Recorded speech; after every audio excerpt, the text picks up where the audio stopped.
that's my card. Like, you would have done poorly because of that. Kyle wants his cake and eat it too. The craziest thing about the whole situation is we all got real hype when he did it. And I walked up at that point. 2 minutes go by, and we're all still hype. And I look over at Kyle, and I'm like, hey, bud, appreciate the 611 tickets. And he immediately, he goes from a ecstatic face to just like... It was like a cinematic... What's the best prize that someone could redeem for a 611 tickets? There's actually a lot of stuff over there. Yeah? For 611 tickets? Well, I mean, not 611 That's what I'm saying. So 611 tickets, what's the best thing that Kyle could attain?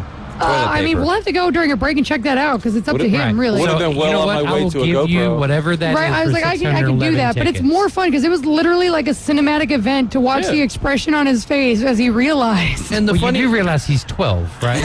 And the it was great. The funny thing for me is on my power card, it has a pirate on it. So, You're thieving tickets. Kyle, you cannot have my booty. All righty then. Drew, congratulations on your 611 ticket prize from Caveman Rick. I won him back today. Yeah, he won him back today, man. It's a lot of fun though, and really the reason I gave these guys so much time to talk about that is because this is a great place to come play some games, and what better day? Oh, it's packed today. The rain definitely it's packed every single Wednesday though. It's packed every day, ain't it? Yeah, it's every day. Every single day. But still, it's a good time. Like, we got plenty of games. We are one of the biggest Dave & Buster's around. Is that a fact? Yeah, Times Square is the biggest, but we are like in the top 10 of biggest stores for Dave & Buster's nationwide, so that's kind of cool. So there's one in North Atlanta that has like a bowling alley attached. Marietta, yeah. Marietta, okay, that one's awesome. They actually did like a huge renovation on that store, and they're even going to put more things into it. It's kind of where he tries some things out. So if you haven't been to the Marietta location in a while, and you're listening from Atlanta, check it out. It is so cool. I can't wait to go back up there. So that one's cool. I mean, I love coming here. It's right there next to Truist Park anyway, so you're... Absolutely. The one in New Orleans is kind of interesting because you have to like get into an elevator, and it is like all the way up on like one of the top floors. It was kind of cool. I don't know if this could get us in trouble for saying it with you at least, but a sketchy little elevator too. Oh yes, sketchy little elevator. Like it was. Well, let's move right on. We're gonna move right along here today. Let's see if I can even find a show sheet. But yeah, we can start off talking a little baseball here since we are in the middle of baseball season, and the Atlanta Braves are just looking like they're in mid-season form right now. What in the world is going on? 2 games in a row to the Oakland Athletics. I'm sure that you're gonna ask me about how I'm feeling about the Atlanta Braves, but go ahead. Well, I just wanted to give a shout out to one of our friends, Topher, Chris Roberts. In one of our group chats, he had reached out and said, was talking about whenever the Braves were playing the Phillies a couple days ago, he was talking about the Braves putting on a show against the Phillies and whatnot, and was talking good about them. And then me being me, having a few Buffalo Rocks in me. There you go. Decided to stir the pot and started talking about the Astros. And then he was like, who did you guys play? He goes, the Astros must have lost with how salty you're being. I said, no, the Astros beat the A's 10-1. And he goes, oh, so you beat a high school team. So now, after the A's have beaten the Braves, I've thrown it back in his face. I'm like, hey, how's that high school team treating you? Yeah, man. I mean, the Braves are currently winning. Yeah, right now. A's right now. I've been in a tough series because Nick is a Tampa Bay Rays fan. Of course, I'm a Cubs fan. Oh, wow. So you've been getting the better of him, and the other day, he told me he bet on them, and I just hung my head. I'm like, no. Like, did you do that to make me lose on purpose? Like, you can never bet on the Cubs. Can't do it. They will automatically lose. I reached out to Max Delight, another Cubs fan. Yeah. And I said, how in the world do you give up 25 runs to my Reds in 3 games, and then you have 2 games in a row where you not only beat the Rays, but you hold them to 1 run? I have... Make it make sense. I have the actual answer here. It's because we're the Cubs. You do things you're not supposed to do, and the things that you're supposed to do, you don't do. As soon as Nick tells me he bet on them, I know we're done. Also, dude, I'm just going to say it. The Reds have won 6 out of 8. And 4 in a row. 4 in a row here. Does Miami own Boston at this point? Like Boston period? Well, I mean, it's starting to look like Tom Brady to the Dolphins. Let's go. Does Kyle they lost Aaron a draft Wright, pick for that. Does Kyle Aaron Wright own Boston at this point? I do have a key to the city. Oh, there we go. What you're wondering. All right, so let's talk about the team that people actually care about right now with the Atlanta Braves. No, I'm joking, but we are a station affiliate of the Atlanta Braves. Hey, I'm fine with the Braves. They are currently winning 3-0. 3-1, actually. 3-1. Oh, they just scored. Just happened. Golly. But and see, that's the thing. I was watching the first 5 innings of the game last night, and we got a new pup, so I was working with the dogs and everything, trying to get them assimilated to each other, and that's been a very fun process. But I was like, okay, Bryce Elder's pitching great right now. We've got this in the bag, and then get to work this morning. I, of course, saw the updates and everything, but get to work this morning, getting everything ready for the inside drive, and watch that replay of what happened last night with the bases loaded and Austin Riley with an opportunity to at least get the man out at home and extend the inning. If nothing else, they could have turned a double play for sure right there, and he just absolutely booted it. And we've talked on this show before, especially with Sam Peebles, and man, the defense, I need to see more defense out of Austin Riley. Of course, the bat overshadows that sometimes, or at least makes it seem like it's disappearing at times, but yeah, that's one of those things. It was a tough loss for the Atlanta Braves last night. Only the second team this year to have lost a series to the Oakland A's. The other team was the Kansas City Royals. Hey, Dave, I'm going to give up my microphone here real quick for a special guest. All right. So we've got Zane in the building with us. Zane is 10 years old. And Zane, I want you to tell the people who are out there listening why today is so special for you. We were told this morning that... Get as close as you can there. I was told today that I am cancer-free. All right, Zane! Zane, that is awesome. Yeah, that is really great. So you're 10 years old. Do you like sports? Yeah.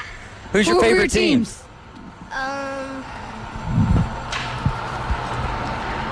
I don't really think I have. Oh, you don't? What's your favorite sport, Zane? Oh, you like swimming? Oh, that is swimming. awesome. That's awesome. Do y'all live right here in Panama City? Oh, okay. Well, where are we from? Ozark. Ozark. All right. I love that show. That's so cool. That is awesome. Zane, congratulations. Is there anything you want to say to anyone out there? Any shout-outs? Maybe one for someone standing right behind you? Right, like maybe your mom. What's up, Mom? Oh, what's up, Mama? I want to shout out my mom. There you go, Zane. Zane, give me Stay some strong, knuckles. dude. Good job. Yeah, no doubt. Congratulations, dude. We're proud of you. You did a lot of things. You did something that a lot of people, man, that's, wow. We're proud of you. That is very impressive. It takes a lot of strength, and you're a fighter. And get out there and go swimming now, man. Hey, hang around for a minute. Well, maybe we'll take care of you with something out there real quick, if you don't mind. You want to do that? Can you hang out for about 5 more minutes? All Is that cool with you, Mom? I Yeah. was like, Mom, what's up? How long? We'll talk off the air. We'll talk off the air in a minute. We've got about 10 minutes, but you can... No, yeah, I'm going to ditch out for you a go minute. ahead and do that, and then we'll keep this segment rolling. Zane, it was so great to meet you, and we're... Man, I'm impressed right now. I'm kind of at a loss of words. Really happy for you, man, and way to fight. That's really awesome. Thank you. All right, man. Zane, 10 years old, ladies and gentlemen, and he has found the great news today that he is cancer-free. He's a big swimming guy. We might have to get him in contact with Brian Haddad one of these days and see if we can get him in the pool over there at Frank Brown or something if they're ever back here in town. 10 years old. That is some great stuff there. Speaking of youngins, now this next feat is nowhere near as impressive as what Zane was able to conquer in the form of cancer, but the Padres, with their 16-year-old Ethan Salas, he signed for $5.6 million as an international free agent playing for Single A Lake Elsinore. And he turns 17 actually tomorrow. Thank you so much, Bella. Bella, again, is doing a fantastic job with us, taking care of us here at Dave & Buster's. Always amazing. If you come out to Dave & Buster's, make sure you request Bella. Actually, I can't tell you that we've had any server that has done anything, but they've always gone above and beyond for us, which is great. And you as a general, or used to be in the food industry as a general manager yourself, I mean, how great is that when you've got a staff at your establishment that's just... It's amazing, because I always used to say, and Amanda can probably back me up to this if she was listening, The easiest days for me, or the best days for me as a restaurant manager, were the days where I didn't have to do anything, right? Because those days meant everybody else was doing what they were supposed to do. You know what I mean? Because if everybody was doing what they were supposed to do, I could just simply walk around, manage, talk to guests, and put out any fires if there were some. So, yeah. You know, Amanda has a great crew here. They've always taken great care of us. So make sure you come on down to Dave & Buster's down here at Pier Park. Come say hi. And if you find us, $10 Power Zone card, right? And that's basically essentially worth $20 today because it's half price for your game days, or half price games on Wednesdays. And from right now till 7 p.m., it's half price cocktails, baby. So what do you think about the 16-year-old guy, Ethan Salas, though, or Salas, yeah. Him, man, how awesome is that? Went 2 for 3 last night, I'm pretty sure. Double. Yeah, had a double. That was his first hit right there, which, I mean, the outfielder didn't make the greatest route to that ball. But that's neither here nor there because it's in the books as a double. First player born in 2006. He is turning 17 tomorrow, so happy early birthday. But first player born in 2006 to play in the minor leagues. His signing set a record for the largest bonus that's ever been given out to an international amateur in the hard cap bonus era. So, you know, of course, all those little asterisks. But how impressive is this? Not as impressive as what Zane has done today, but still very impressive. Have you seen pictures of this kid? Yeah. He looks like a little Juan Soto. It's scary. Whenever I first saw it on Facebook this morning, it had shown, like, they showed a picture of it, and I'm like, no, that's just Juan Soto with a mustache. What are we doing here? Yeah. And then I looked into it, and I'm like, good Lord, this kid can ball now. He absolutely can ball. There's no doubt about it.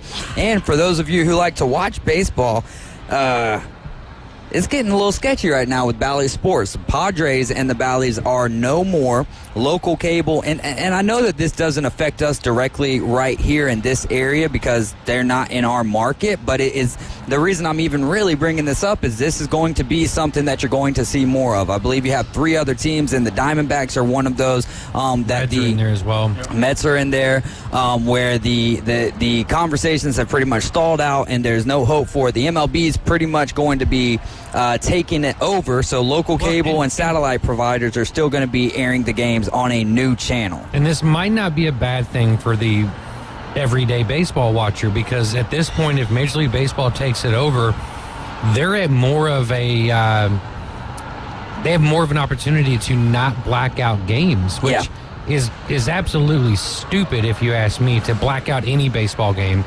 regardless of where this team is playing. There's and a who channel they're that's playing. willing to take it. So for me, I think it's a golden opportunity for them to take it back, do it right, and get that product out there. Because I don't know about you guys, but I was talking with my dad about this yesterday. Games are fun again. I know the time constraints are a little wonky, but games are going by fast. They're more exciting. The lack of a shift has definitely increased offense, I think. I don't know what the batting average statistics are, but I just know from an offensive standpoint, we're seeing more fireworks. Yeah, I mean, there is that. You're seeing some good pitching as well, but from guys that you don't expect it from as well, you know. Starters are having a little trouble still, just like they were in the past years of going deep into games, but then you get those Marcus Stroman, those combined Cincinnati Reds appearances that you guys had last week. So, and this is another way for baseball to kind of get out in the forefront of this because everyone else is still relying on the local channels and all of that stuff. And with this, though, Major League Baseball can drive everyone to MLB TV, and they can. But here's the problem, though, is that teams rely on this revenue. This is the biggest portion of their revenue is getting it is what they get from the TV deals. So that's the hardest part of the whole entire deal for the baseball teams is that if they're not getting the TV deals, how are they going to continue to pay? How are they going to make that money up? Who are they going to have to get rid of, be it in the front office, all of that good stuff? They're going to have to cut down on some costs. But with MLB TV right now, you can get games without the local blackout restrictions.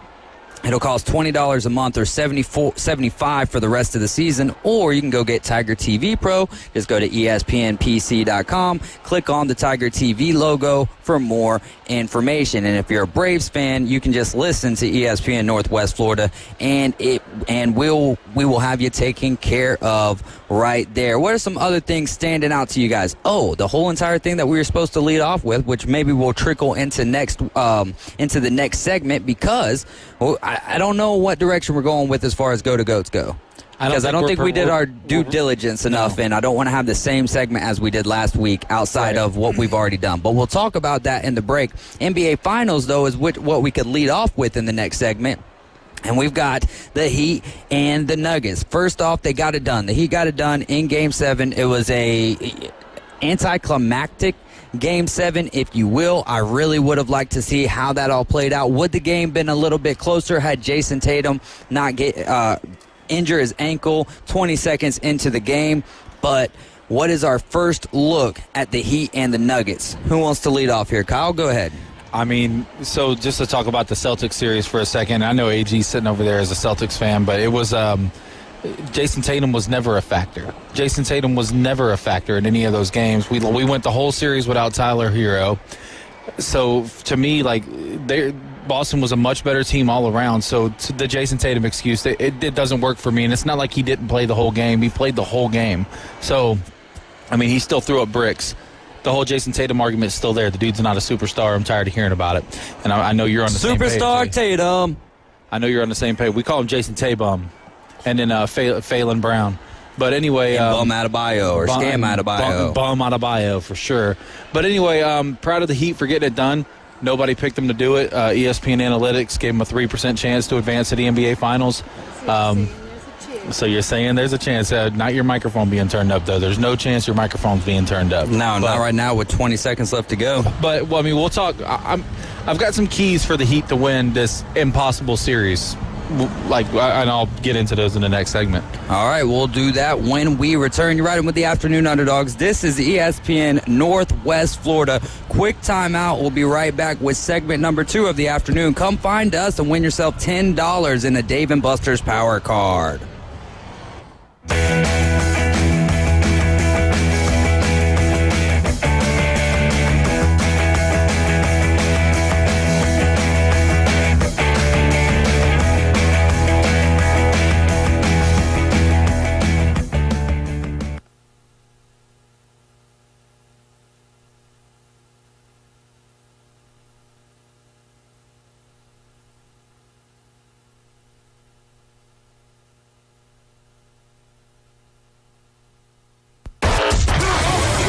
ESPN Northwest Florida. The Afternoon Underdogs. The bullpen games. And both of the guys in there are saying, no, I mean, why are we doing this? You know, I get it 1 or 2 times to ease your starters, give them a little bit of a break and try to see what you got out of these guys. But if it doesn't work out, those first 3 times, then why go back with that? 4 to 6 weekdays. 104.3 ESPN Northwest Florida. Good afternoon. This is Joanna on ESPN Northwest Florida with Wednesday's weather forecast. Possible thunderstorms and sprinkles the rest of the day with temps near 80 and a wind between 5 to 10 miles per hour. Likely thunderstorms and light showers tonight and a temperature of 71. About the same tomorrow, around 78 with heavy rain and likely thunderstorms. Quite warm with a high around 81 and a small chance of rain in the morning followed by some clouds Friday. This forecast is brought to you by Earthworks of Northwest Florida. Thank you for tuning into ESPN Northwest Florida. Rely on it. The road is yours this summer in a new Kia from Bill Bird Kia. Stop by and check out the Bill Bird Kia SUV family that is built for all-in adventures and endless possibilities.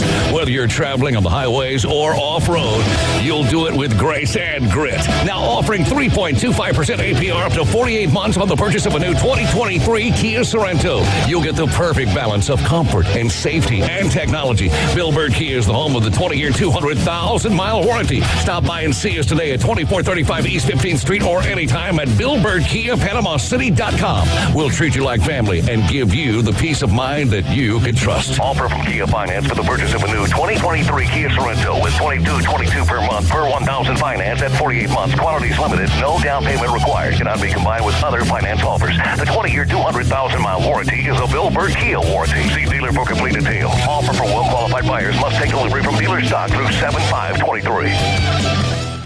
You're riding shotgun with the Afternoon Underdogs. We're going to need some gas money. The Afternoon Underdogs. Fill her up, please. At 104.3 ESPN Northwest Florida. And we are back. You're riding with the Afternoon Underdogs. This is ESPN Northwest Florida on the frequencies of 104.3 in Panama City, 102.1 in Marianna, and 101.9 in Port St.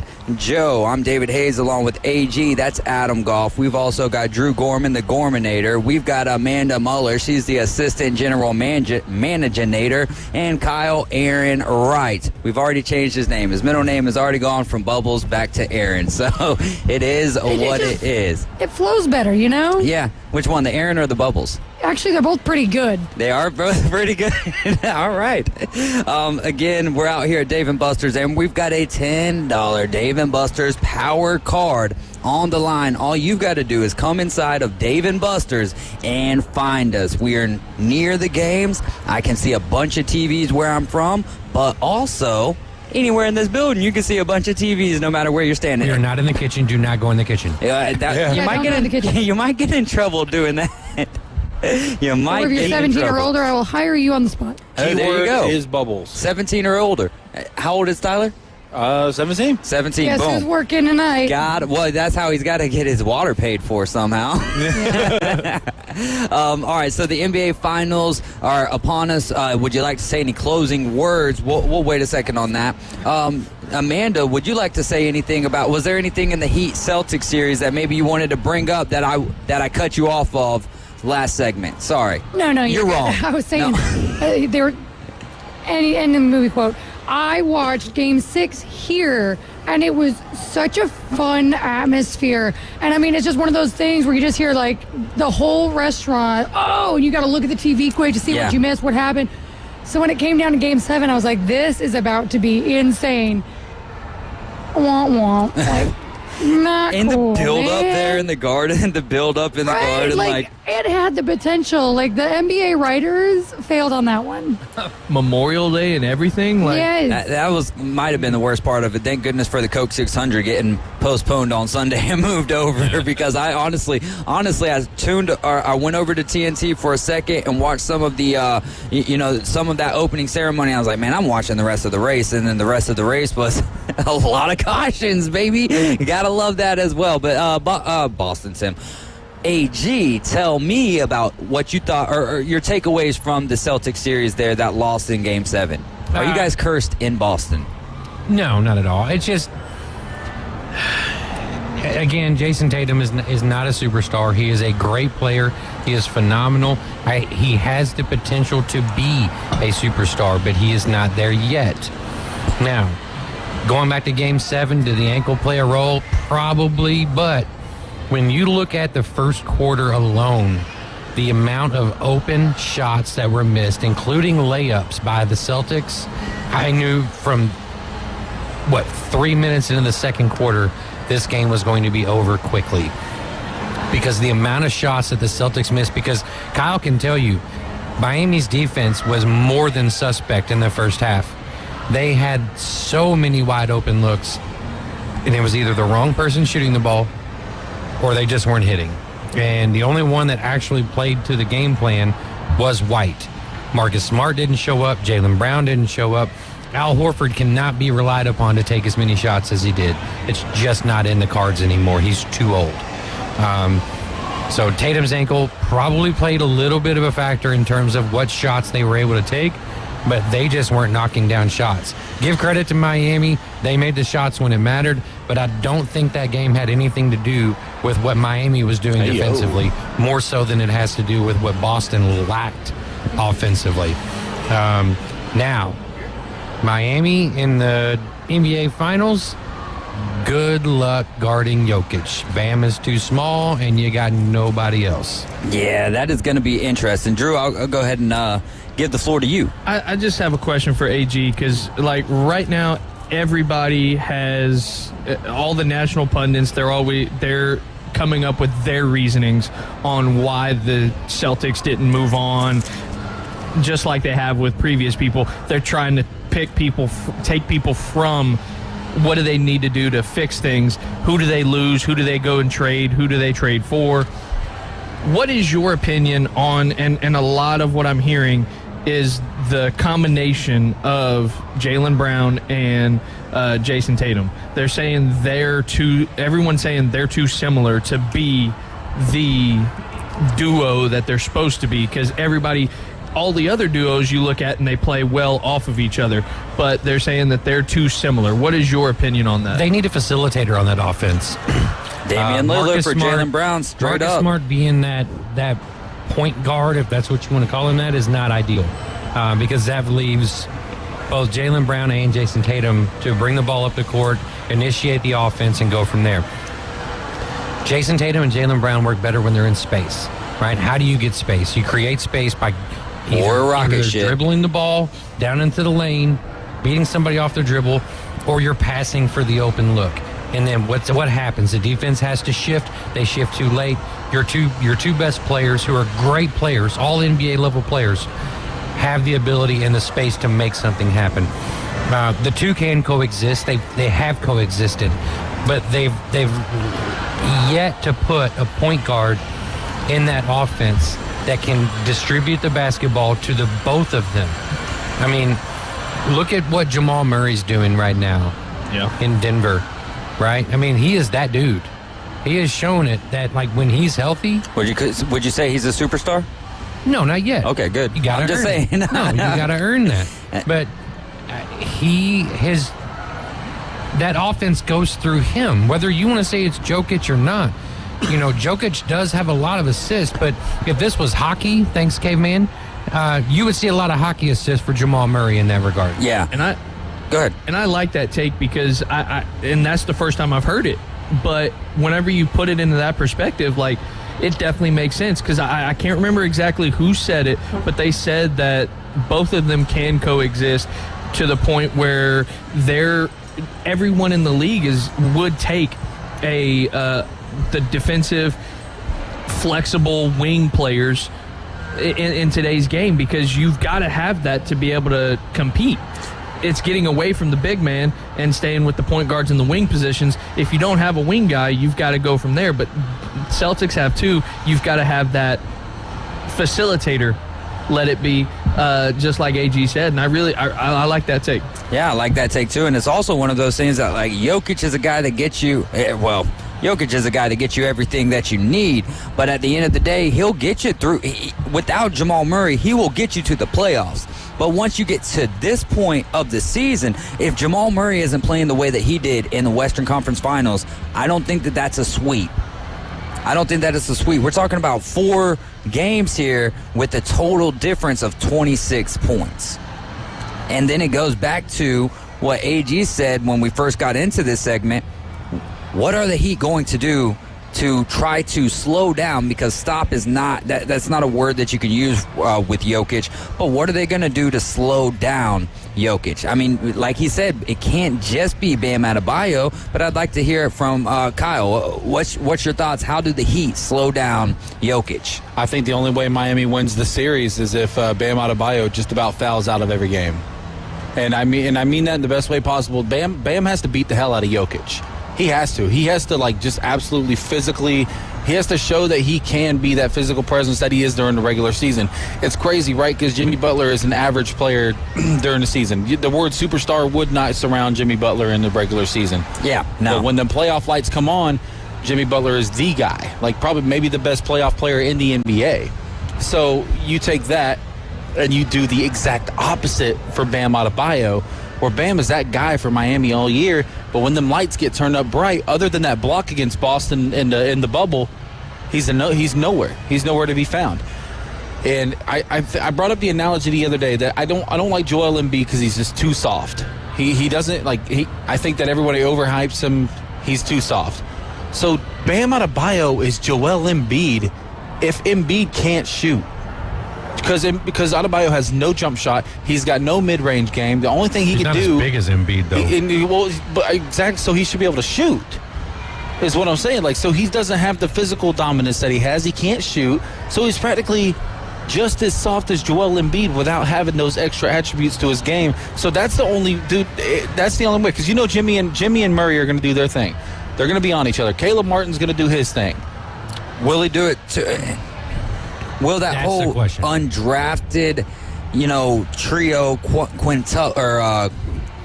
quadruplet, if you will that carry over into the finals? I mean, there's no reason to. Of course you don't. Because of course none of us don't know. Well, because the question has been can this carry over to the New York series? Can this carry over to the Celtics series? And now you pretty much have dominance versus destiny. Who's going to win this? People forget that Miami took out the number 1 overall seed in the playoffs in 5 games. They just took out the Celtics in 7. They took out the Knicks in 6. This Miami team, I don't understand it. I still don't think they're as good as they're playing. No, but it doesn't matter at this point. But it doesn't matter. Yeah, right, exactly. It's dominance versus destiny. Miami seems like they're on a path to become the NBA champions. It seems like this is perfect for Jimmy Butler to finally get his ring. But I don't know, man, because if Miami wants to win this series, they have to let Jokic get what he wants point-wise. Yeah. But do not let him facilitate. Yep. Do not let him pass that ball out. Don't double team him. Don't leave. Make Michael Porter Jr. beat you. Yeah. Make Aaron Gordon beat you. Yeah. Jamal Murray's going to get his. Jokic is going to get his. Do not let one of these other Caleb Martins for Denver step up and do something big, and they can't do that if they don't have the opportunities. So I don't think you want Bam Adebayo fouling out. I mean, I know you really don't, but I understand your I want him with there. 4 or 5 fouls per game. But Give my him the thing head of is, Jokic. is if you can. want Bam Adebayo to be there to make sure that if Jokic has the ball, he's either trying to shoot and score or he's turning it over. And that's it. You don't want him kicking that ball out. Is this one where you throw in UD and just bring him in, just a mean mug and foul him? No, but we did get a comment from Kyle Albert and says, I want Udonis Haslem to fight one of the Jokic brothers that beat down at the beach. That could be interesting. I just, it does. I like how you use that too, dominance or destiny. Because that is one of the things that is kind of going to boil down to. Of course, I think we've got ourselves a winner right here. That's yes, sir. Us. Yes, sir. Yes, sir. All right. Yeah, so give us a second. Your name? We got to get, no, you're good. You could, come here real quick. Hop on that mic real fast here. We got our winner here for our Dave & Buster's Power Card. We're going to have the general manager or the assistant general manager go grab that for you whenever she's done working here. Where are you calling from? Or where did you hear us where you're out there on the... Yeah, I was just stuck in traffic, so... Nice, man. Awesome. And as soon as she gets back out here, we're going to have you hooked up with that. In fact, Kyle, could you just text her and just let her know that we've got our winner So up what's your here? name, bud? Yeah, what's your name? Billy Gleason. Billy Gleason? Nice. Who's your teams? Well, I've lived here my whole life. Yeah. I've never seen snow. So, Right. But I'm moving to Massachusetts soon, so... Boston is my team, and last night was a big letdown. Yeah. I watched that first 20 seconds when Tatum went down. I was like, this game's over. Who do you think wins the finals? Definitely Denver. Definitely Denver. I got a stain on my shirt. Yeah, yeah, no doubt. What about when it comes to football? Who's your squad? College or? Let's go college.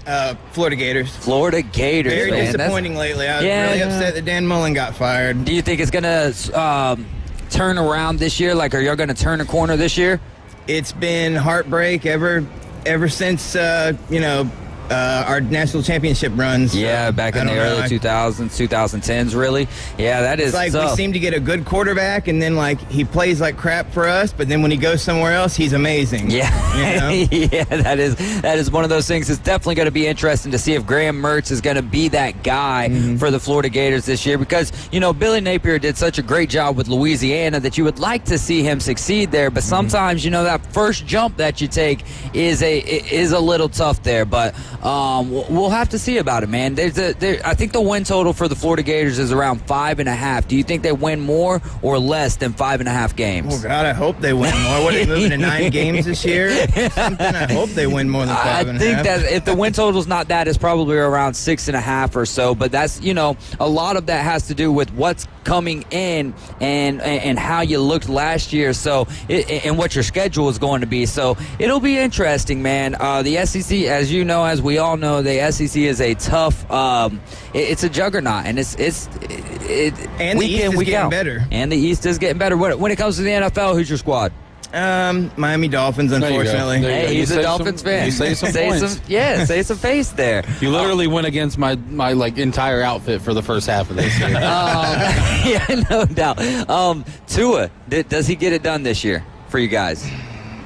I don't know. He's just injury prone, so I just don't know. All right, man. Well, Billy, we're getting close to a break, though. You can hang out right there, and as soon as she gets back here, we're going to hook you up with that $10 Dave & Buster's Power Card. We really do appreciate you coming in and finding us, man. That was really awesome. I didn't think I'd make it in time. But. Hey, you made it, man. Just in time, dude. That is awesome. Yeah, about an hour and 20 minutes to spare. Yeah, an hour. Yeah, that's true. But we were doing first come, first serve. We were doing first come, first serve. So that's what he was saying. That's it's what like, I heard. I jog in the car. That is awesome, dude. Do you listen on a average basis? I don't listen to music, so all I really listen to I don't like baseball, so when y'all talk about baseball, I kind of turn it off. But anything else, y'all was talking about basketball and stuff, so I was all over it. So you love the Coach James Hale show then in the mornings? Yes. Oh yeah, man. How do you give us a 1 to 10? How do you feel about the Afternoon Underdogs? 7. All right, I'll take that. I love honest answers. I'll give a 1 to 10 the Coach James Hale show. 8. All right, then. Just a little bit better, but I love the honesty, and I appreciate it, man. That is some great stuff there. We're getting close to a timeout here, so we're going to go ahead and get ready for a break. That was Billy, our big winner today out here at Dave & Buster's. You guys are riding with the Afternoon Underdogs. You're listening to ESPN Northwest Florida. Quick timeout, and we're going to be right back. ESPN Northwest Florida, your home for Mike Greenberg. The story of this series is that the Celtics have the better players, but the Heat are the better team. Period. End of sentence. Someone has to answer for it. It's that simple. You want to say it's the Stars? Put it on them. You want to say it's the coach? Put it on him. But when you have the better players and don't have the better team, then you failed. It's that simple. Greeny. Weekdays on ESPN Northwest Florida. Good afternoon. This is Joanna on ESPN Northwest Florida with Wednesday's weather forecast. Possible thunderstorms and sprinkles the rest of the day with temps near 80 and a wind between 5 to 10 miles per hour. Likely thunderstorms and light showers tonight and a temperature of 71. About the same tomorrow, around 78 with heavy rain and likely thunderstorms. Quite warm with a high around 81 and a small chance of rain in the morning followed by some clouds Friday. This forecast is brought to you by Earthworks of Northwest Florida. Thank you for tuning into ESPN Northwest Florida. Rely on it. I have some great gift ideas for you here at Tracy's Fine Jewelry inside Coin and Bullion Reserves. We have a large selection of 14-karat charms starting at just $19.95. Engrave a personal message and add a special coin for your dad's birth year on a money clip or keychain. And a beautiful designer Bulova watch is a perfect gift that will be treasured forever. Always a perfect gift for any occasion. From Tracy's Fine Jewelry inside Coin and Bullion Reserves, where our reputation shines as brightly as our diamonds. Los Rancheros has been doing it right for 20 years. Los Rancheros brings a top-shelf dining experience to you with the opening of their beautiful new building. Watch all college and pro games on Los Rancheros' 14 large-screen TVs with great drink specials daily from 2 to 5 and during all the games. Los Rancheros, the place for live sports and great food on 23rd Street between Jenks and Harrison.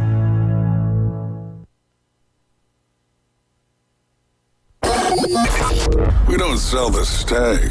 You can stir this all up. We sell the sizzle.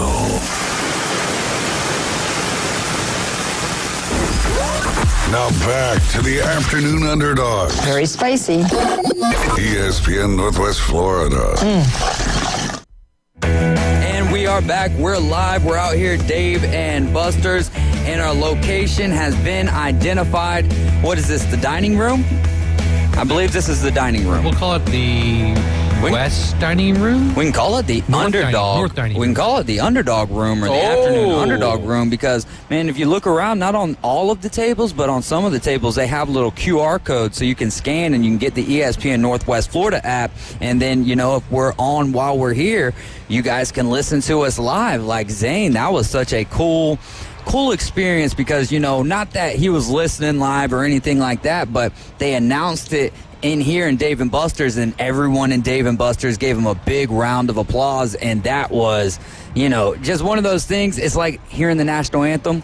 Like, you just get those goosebumps. Yeah, and you know, you watch those videos and those reels all the time on Facebook and YouTube and stuff, and you know, you see the troops coming home surprising their siblings, and you see the cancer patients ringing the bell, and you know, all these wonderful things that happen, and you can't help but, you know, get all up in your feels. And, you know, to see somebody that's that young, that has overcome that much adversity, excuse me, just think about, you know, things in your own life and the things that you're having to overcome right now, and then think about Zane. Yeah. And what him and his whole family, including his mother, had to deal with. And, you know, kudos to them. Kudos to those doctors. Kudos to everyone that helped him along the way. And, you know, the Ozark community should be celebrating right now. And, you know, I'm glad that we were able to celebrate that young man as well. Oh, no doubt about it. And you talk about the strength that it took just for Zane, but then you mention the backbones of it. The mom, the dad, the family, the grandparents, the brothers, sisters. We don't know the guy, you know what I mean? But just how strong you have to be to, and the support system that you have to be able to overcome that. And man, like that, just one of those things that make you scratch your head too, like pediatric cancer in general is just one of those things like, you know, we don't have the answers to all things in this world, no doubt about it. But that's one of those things I wish that... I don't want to get into it, man, because, you know, is there a cure out there? You know what I mean? We talk about those kind of things all the time, and you know, the conspiracy theorist stuff, all of that. But if there was one that they could eliminate and should eliminate, it should be all things pediatric. You know what I mean? Like, what? That's just such a tough, and that's why sports don't matter right there. As much as I love them, and they've been my whole life, but that is right there why sports don't matter. Speaking of sports, though, and that's what we are, is a sports show, the Atlanta Braves are up on the Oakland Athletics. They might just get a win and avoid being swept by the Atlanta Braves, or by the Oakland Athletics, just like the Rays held on to avoid being swept by the Chicago Cubs. That would have been wild too. Now, okay, let's ask this, because I know the answer to this, but what's more crazy? The Rays, best team in baseball by far at 40-18, getting swept by the 24-31 Cubs, which did not happen, or the Braves 32-23 getting swept by the Oakland Athletics at 12-45. To me, it's absolutely the Atlanta Braves, but you know, the Cubs might be a close 2.5. I would say it was the Braves going out there and getting swept. Yeah. If you listen to the broadcast, game one, you know, the pregame guys were on there talking about, you know, hey, well, we should win all 3 games of this, but it's baseball. You never know what's going to happen, right? And he said, you know, a 3-run homer happens, and then what happened game 1? 3-run homer, Noda, right? And so now you're down 0-2 in the series. So that's what baseball is. That's why they play 162 games. Right, and you know what? We, you know, as fans, I think sometimes we can get into the rhythm of, is 1 out of 162, or at least we won the series or whatever. But, you know, for professional baseball players, for great athletes in general, but especially when we're talking about the sport of baseball, every single pitch matters. Every single pitch matters to these guys. We were talking with Jay Chapman about that last week after the show on Thursday. And that's just wild stuff, you know, because Jay was going into kind of things that don't necessarily align with this, but Jay was talking about, you know, how he would call his own game as a pitcher. Then I heard A.J. Pierzynski talking on a podcast, I forget who it was with, but he was like, if a pitcher wanted to call his own game, I'd let him call his own game, because who's that going to hurt? Same way Jay Chapman was saying, or not who's it going to hurt or whatever, but if the pitcher calls his own game and messes up, that's on the pitcher. If the catcher calls a bad game game for the pitcher, it's still going to look bad on the pitcher, but at least the pitcher kind of has an argument, you know? So I find that to be interesting. The whole game of baseball, all sports in general, like to go back to the NBA, Eastern Conference Finals especially, but if you go throughout these playoffs, and I cannot sit here and tell you guys that I've watched a ton of basketball throughout the season this year. No, I really have not. Probably watched the least amount of basketball that I've watched since I've started working at this station. But in the playoffs, I've seen some of the, 3 or 4 games. One in the Lakers-Warriors games. There was a few in the Lakers-Nuggets, but because it was a sweep, I guess, I don't remember them as well. But in this Celtics-Heat series, I've seen 3 games that's just man, the game of basketball, not even when played right, but if you just actually sit there and watch it, put your phone down and watch it, it's a beautiful sport. And baseball is a beautiful sport, but it's more of a game of chess. I don't think that there's another sport that is more chessy than what baseball is. Basketball I would consider kind of like a checkers. What board game or type of game would you consider football to be? What is soccer? Hopscotch? Backgammon? Backgammon? Yeah, no doubt. Anyways, I found that to be very, very interesting. Let's see here.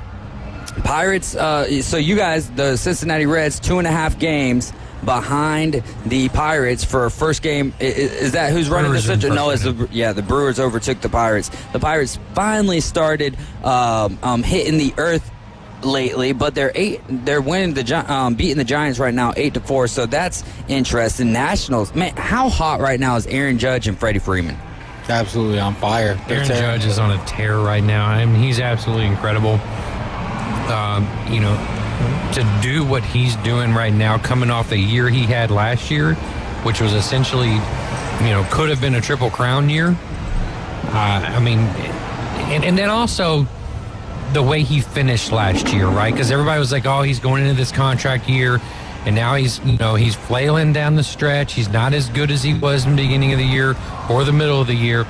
And now he comes out and he's got, 18 home runs already? And he hit one last night. So he's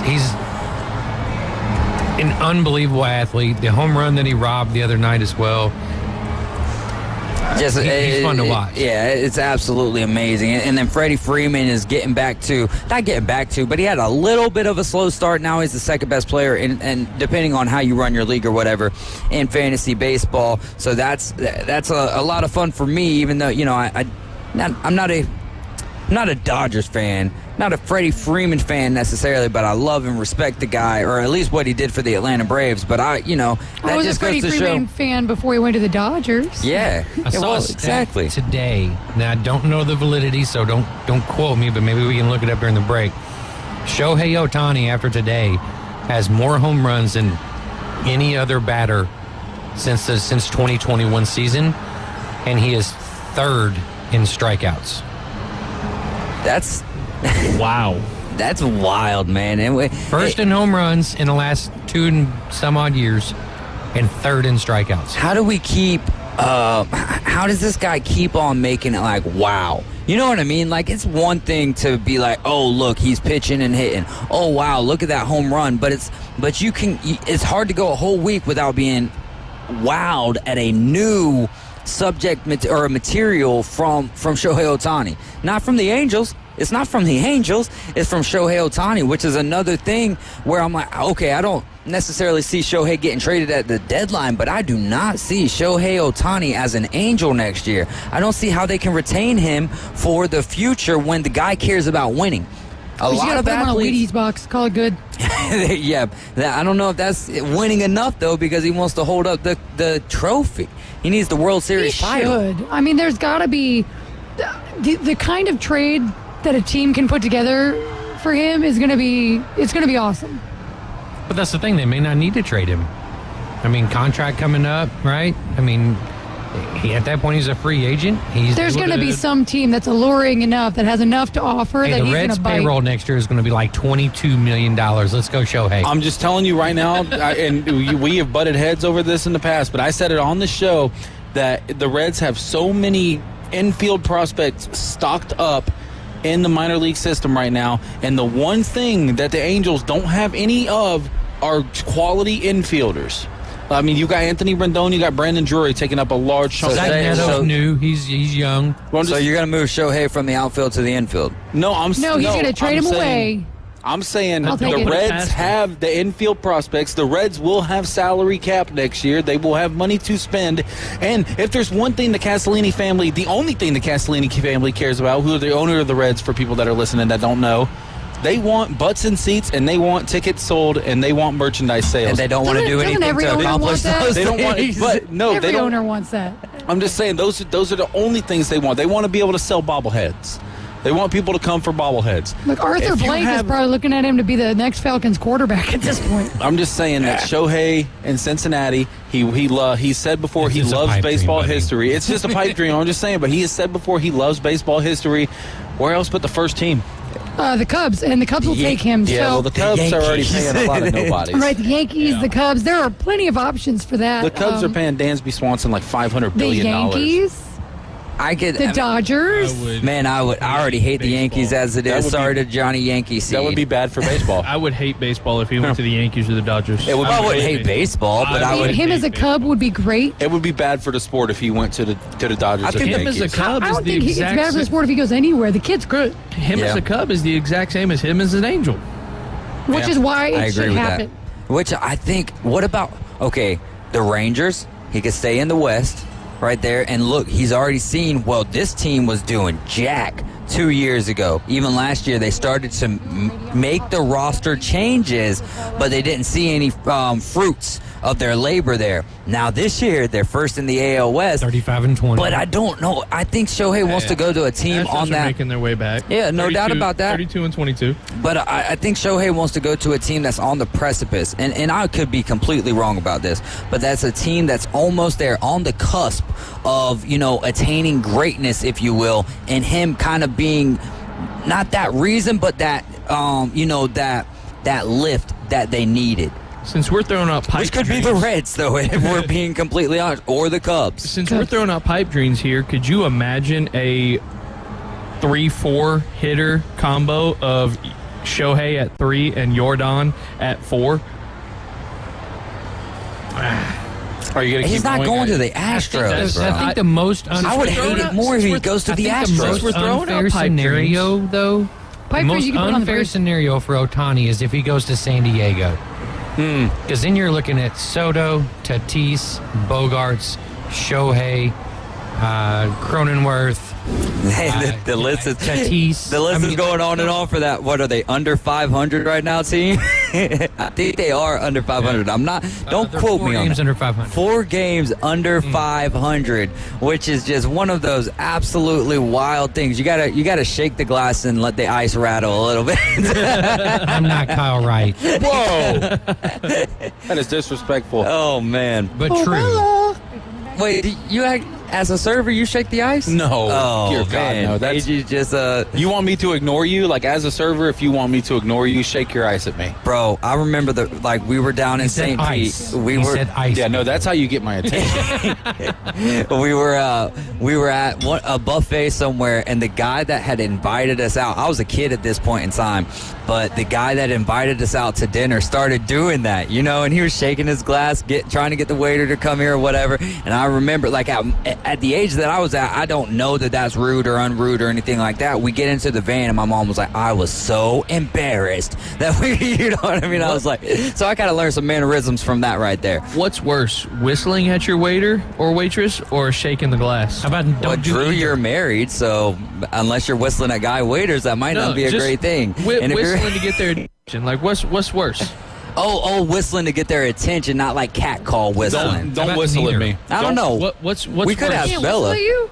No, ask the question to Amanda. Yeah. What's worse, as a waitress, someone whistling to get your server, attention? by the way. A server.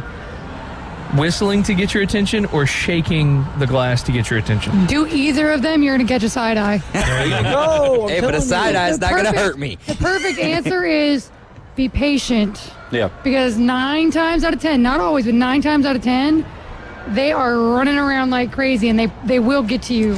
Well, Bella's been running around crazy, but she's been taking like 30 seconds to bring our drinks to us. That's what I'm saying, because she's that good. It's 9 times out of 10. I will say my reaction to both things is a lot different. Like, if you shake your glass at me, I'm going to ignore you. I'm going to keep going. But if you whistle at me, I'm going to look at you some type of way. And to be honest, as hot-headed as I am, I'll probably say something to you. Look at you, say something, walk away, be like, nope, you're done. I always was, enough of a smart aleck to come up with something fun to say. But if you snap at a server, like, those are the things. What if music is playing and he's like snapping along beat? That's different. You can tell the difference.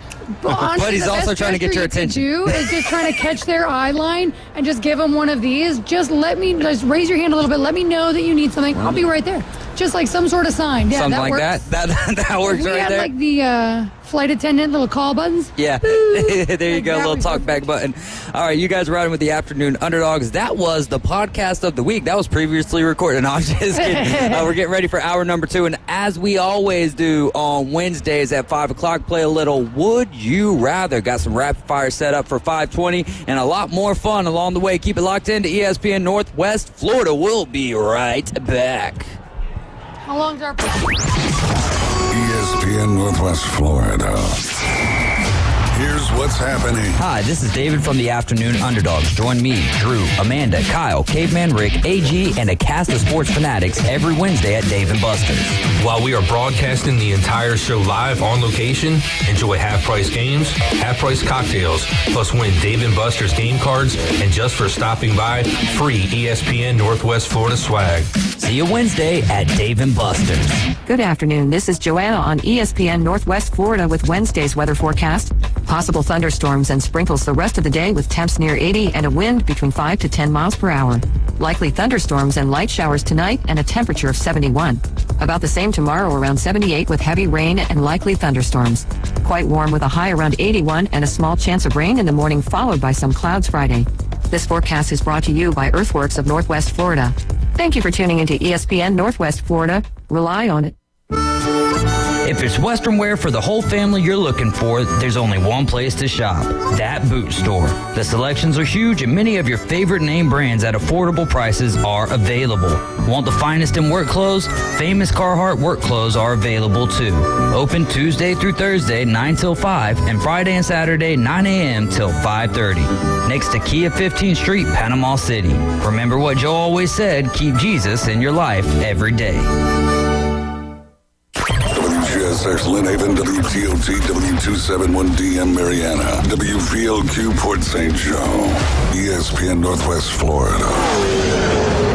Chuck was terrible at fishing. He spent many frustrating hours attempting to get results he saw from internet videos, aggravating trial and error fishing trips, and misguided advice from well-intended friends.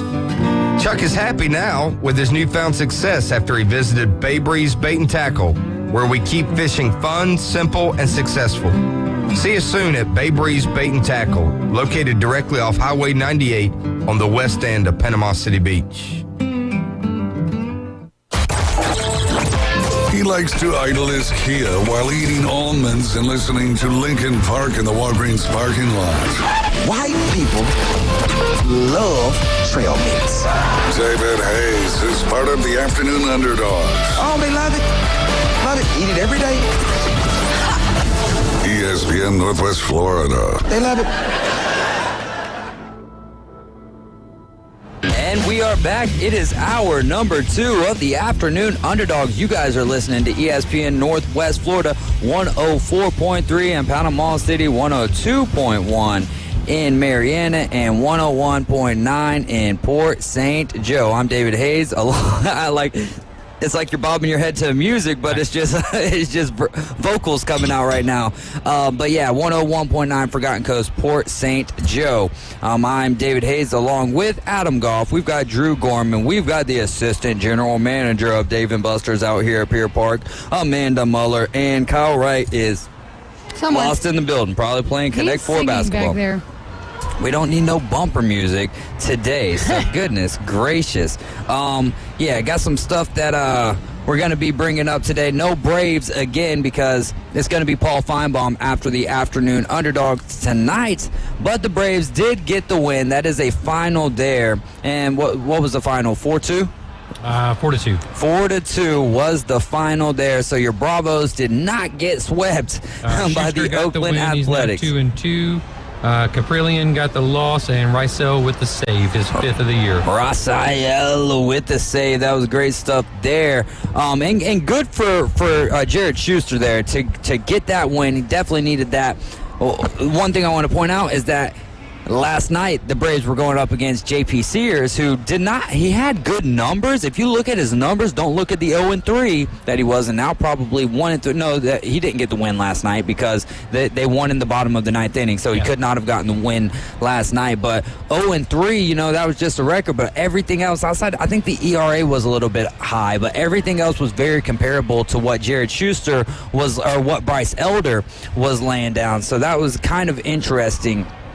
That it all played out the way that it did. Raisel Iglesias as well. Yeah. The 3 walks definitely. I mean, the Riley error cost you all the game, but they're not on base without the 3 walks from Iglesias. There's no doubt about that, man. And I hate that because, the bullpen's been struggling, but when your closer is struggling like that and you're in these close games and you're in a close game with an 11-win team, you really want to see him shut them down there, at least to get you to the 10th inning. And then behind that, you want to see your defense play routine ground balls the correct way. Has your bullpen given up 8 runs in 2 innings? I'd have to go back and look. At some point they have. Yeah, at some point. He's referencing the Reds bringing in Fernando Cruz and Salazar over in the 8th and 9th inning. Gave up 8 runs back to back. All right, well, let's play a little Would You Rather here on this beautiful Wednesday afternoon. Actually, I have no idea what the weather's looking like outside. I know it was raining when we not when we first walked in here, but when I walked in right before we got started with the show. So all you stay dry out there. Would you rather tackle Derrick Henry or get hit by a pitch by Randy Johnson? Oh, my gosh. And Randy Johnson. You'd rather get hit by the pitch by Randy Johnson. You'd rather take the hit by pitch, too. It's got to be in the helmet, though. I forgot to say that. Oh, well, I mean, do I want to live? Or? So you're risking concussion? Do I know it's hitting me in the helmet before when I walk in? Brain damage could be a possibility. He said I'm not going to rule that out. So pitch to the head. Pitch to the head or Derrick Henry? I'm getting tackled by Derrick Henry, hoping that he sees me as a docile creature and maybe eases up a bit. There you go. That could be interesting. So Amanda's a docile creature as long as she's getting hit by Derrick Henry. I mean, I'm just hopeful that he's going to be like, is he all out? I don't know. I don't know what's going on. Oh, that's a head turner right there. So for me, I think that I'm with you guys, though. I honestly wanted to say, would you rather tackle Derrick Henry or would you rather be tackled by Ray Lewis? So let's change it up. Since everyone picked getting hit by the pitch by Randy Johnson, would you rather tackle Derrick Henry or get tackled by Ray Lewis? Get tackled by Ray Lewis, right? Like I'm not in downtown Atlanta. Like I'm getting tackled by Ray Lewis. It's in a football game, yeah. Okay, it's in a football game. So I'm definitely trying to tackle Derrick Henry because my effort is going to be way less painful than getting taken down by Ray Lewis. I'm with Amanda here on that one. I think I'd rather attempt to tackle Derrick Henry running downfield as opposed to running downfield and then I'm running no more. Does it have to be a routine tackle? I'm going to attempt to tackle because back when I played football, like if the bigger you were, the harder you fall. All right, we're going to change it up again because all right. There's a lot of questions that go into these. Oh, no, I know, and I love it. I'm going to switch it up again, though, because I want to get some, variations of the answers here. Johnny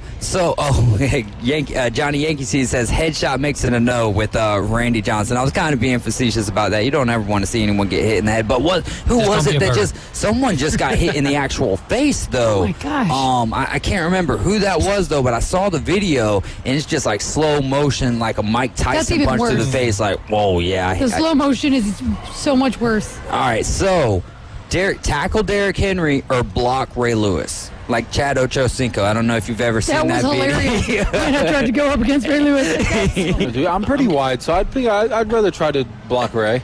All right. I'm still tackling Derrick Henry. Tackling Derrick Henry. I'd rather block Ray Lewis at that point. So I guess but I'd rather block. So I guess the thing with tackling Derrick Henry would be that you can miss the tackle.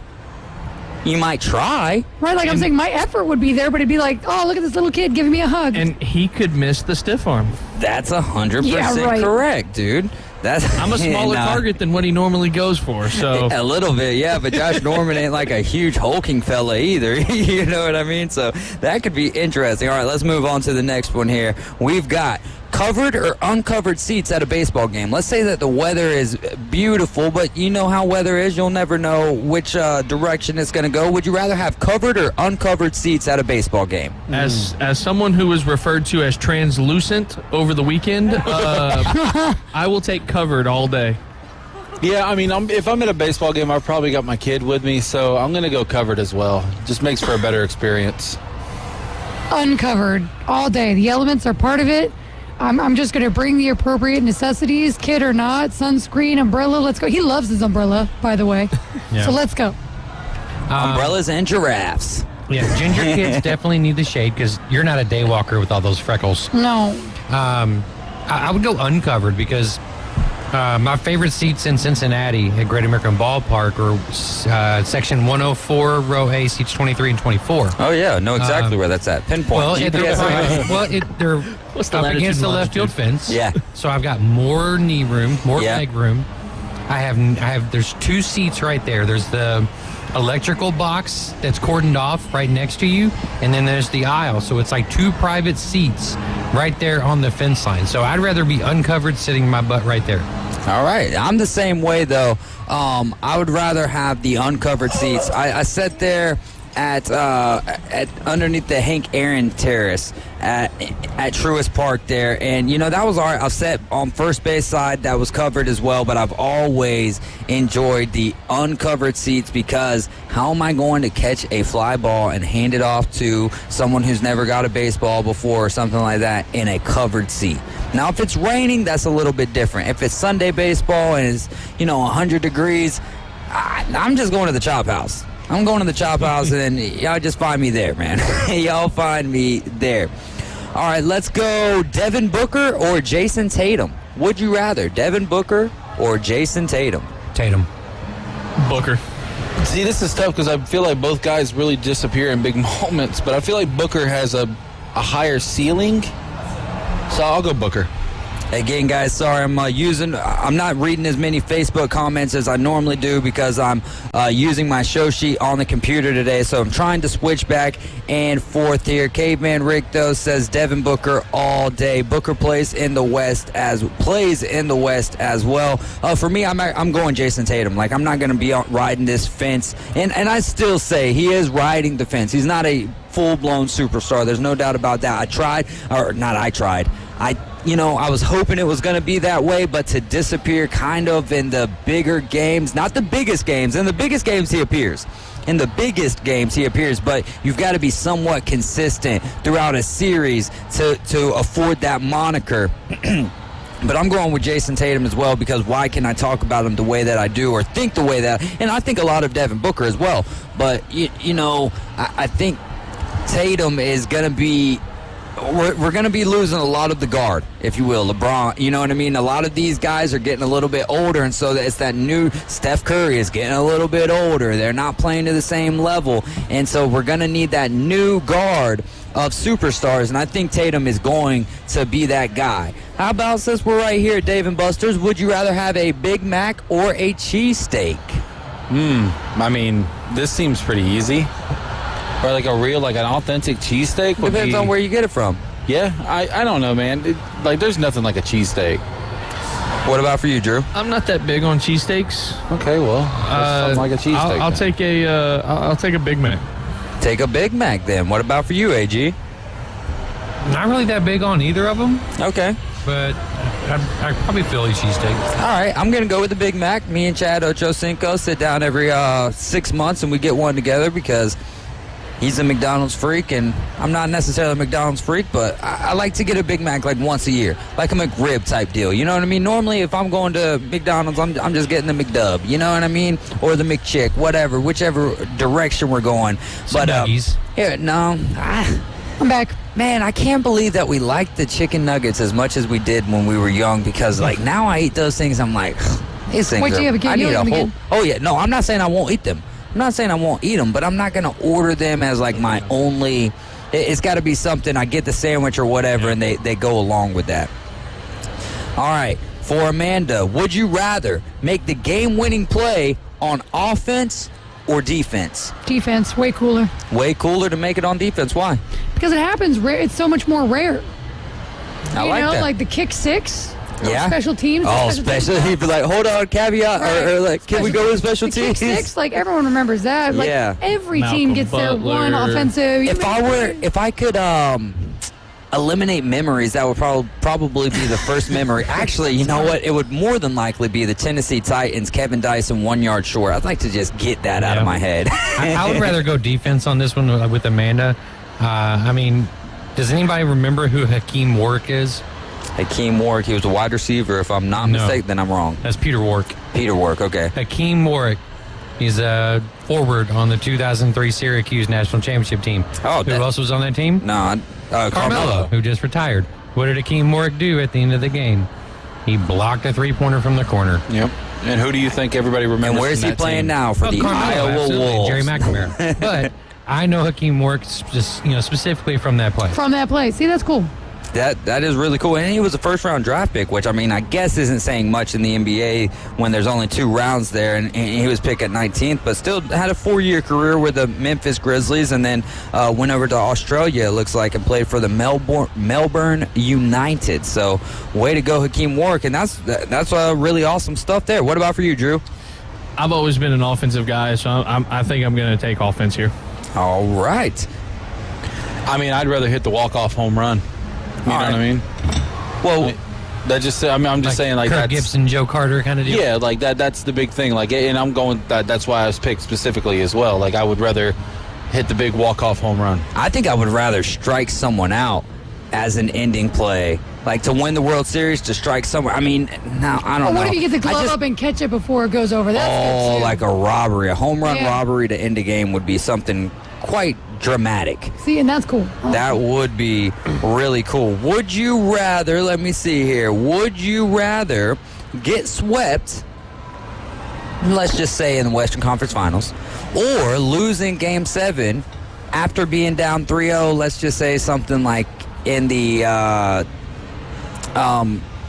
Eastern Conference Finals? So would you rather be the Lakers or the Celtics, essentially, this year? I was actually specifically wanting to ask you this, and I didn't realize it was on here, but, like, because I've never had one of my teams do that before. So, like, which one would sting more? I don't know. Like, for me, getting swept 4-0 stings more. That's what I was going to say. I think I'd rather my team fight back because at least they showed a little bit of fight. Yeah. I'm right there with you. You've got to at least have your team show something. Have that dog in them, per se. Have that dog in them. What about for you, Amanda? This is a toss-up for me. I almost think I would rather get swept. And I'm saying because that way you're like, hey, I wasn't on the level of that team. They're better than me. Go out and win that championship. Where if you put up a fight, you almost had a championship final team. I would rather get swept.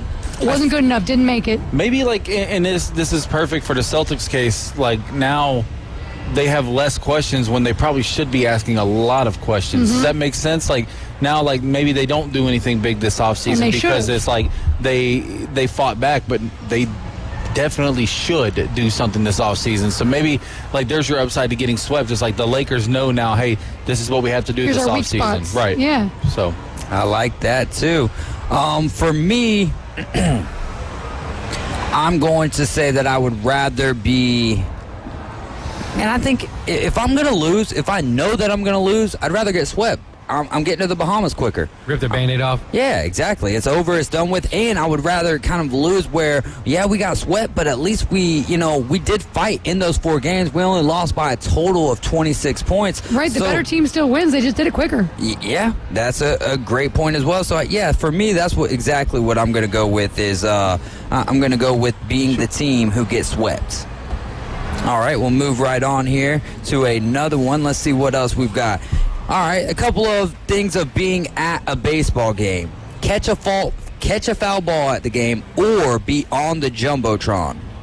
Foul ball. Foul ball. Let's not rapid fire these questions because I have a whole segment for rapid fire. So maybe give a little explanation and give me a little time. Well, I mean, foul ball you take with you and you keep forever. You can say, this is my foul ball.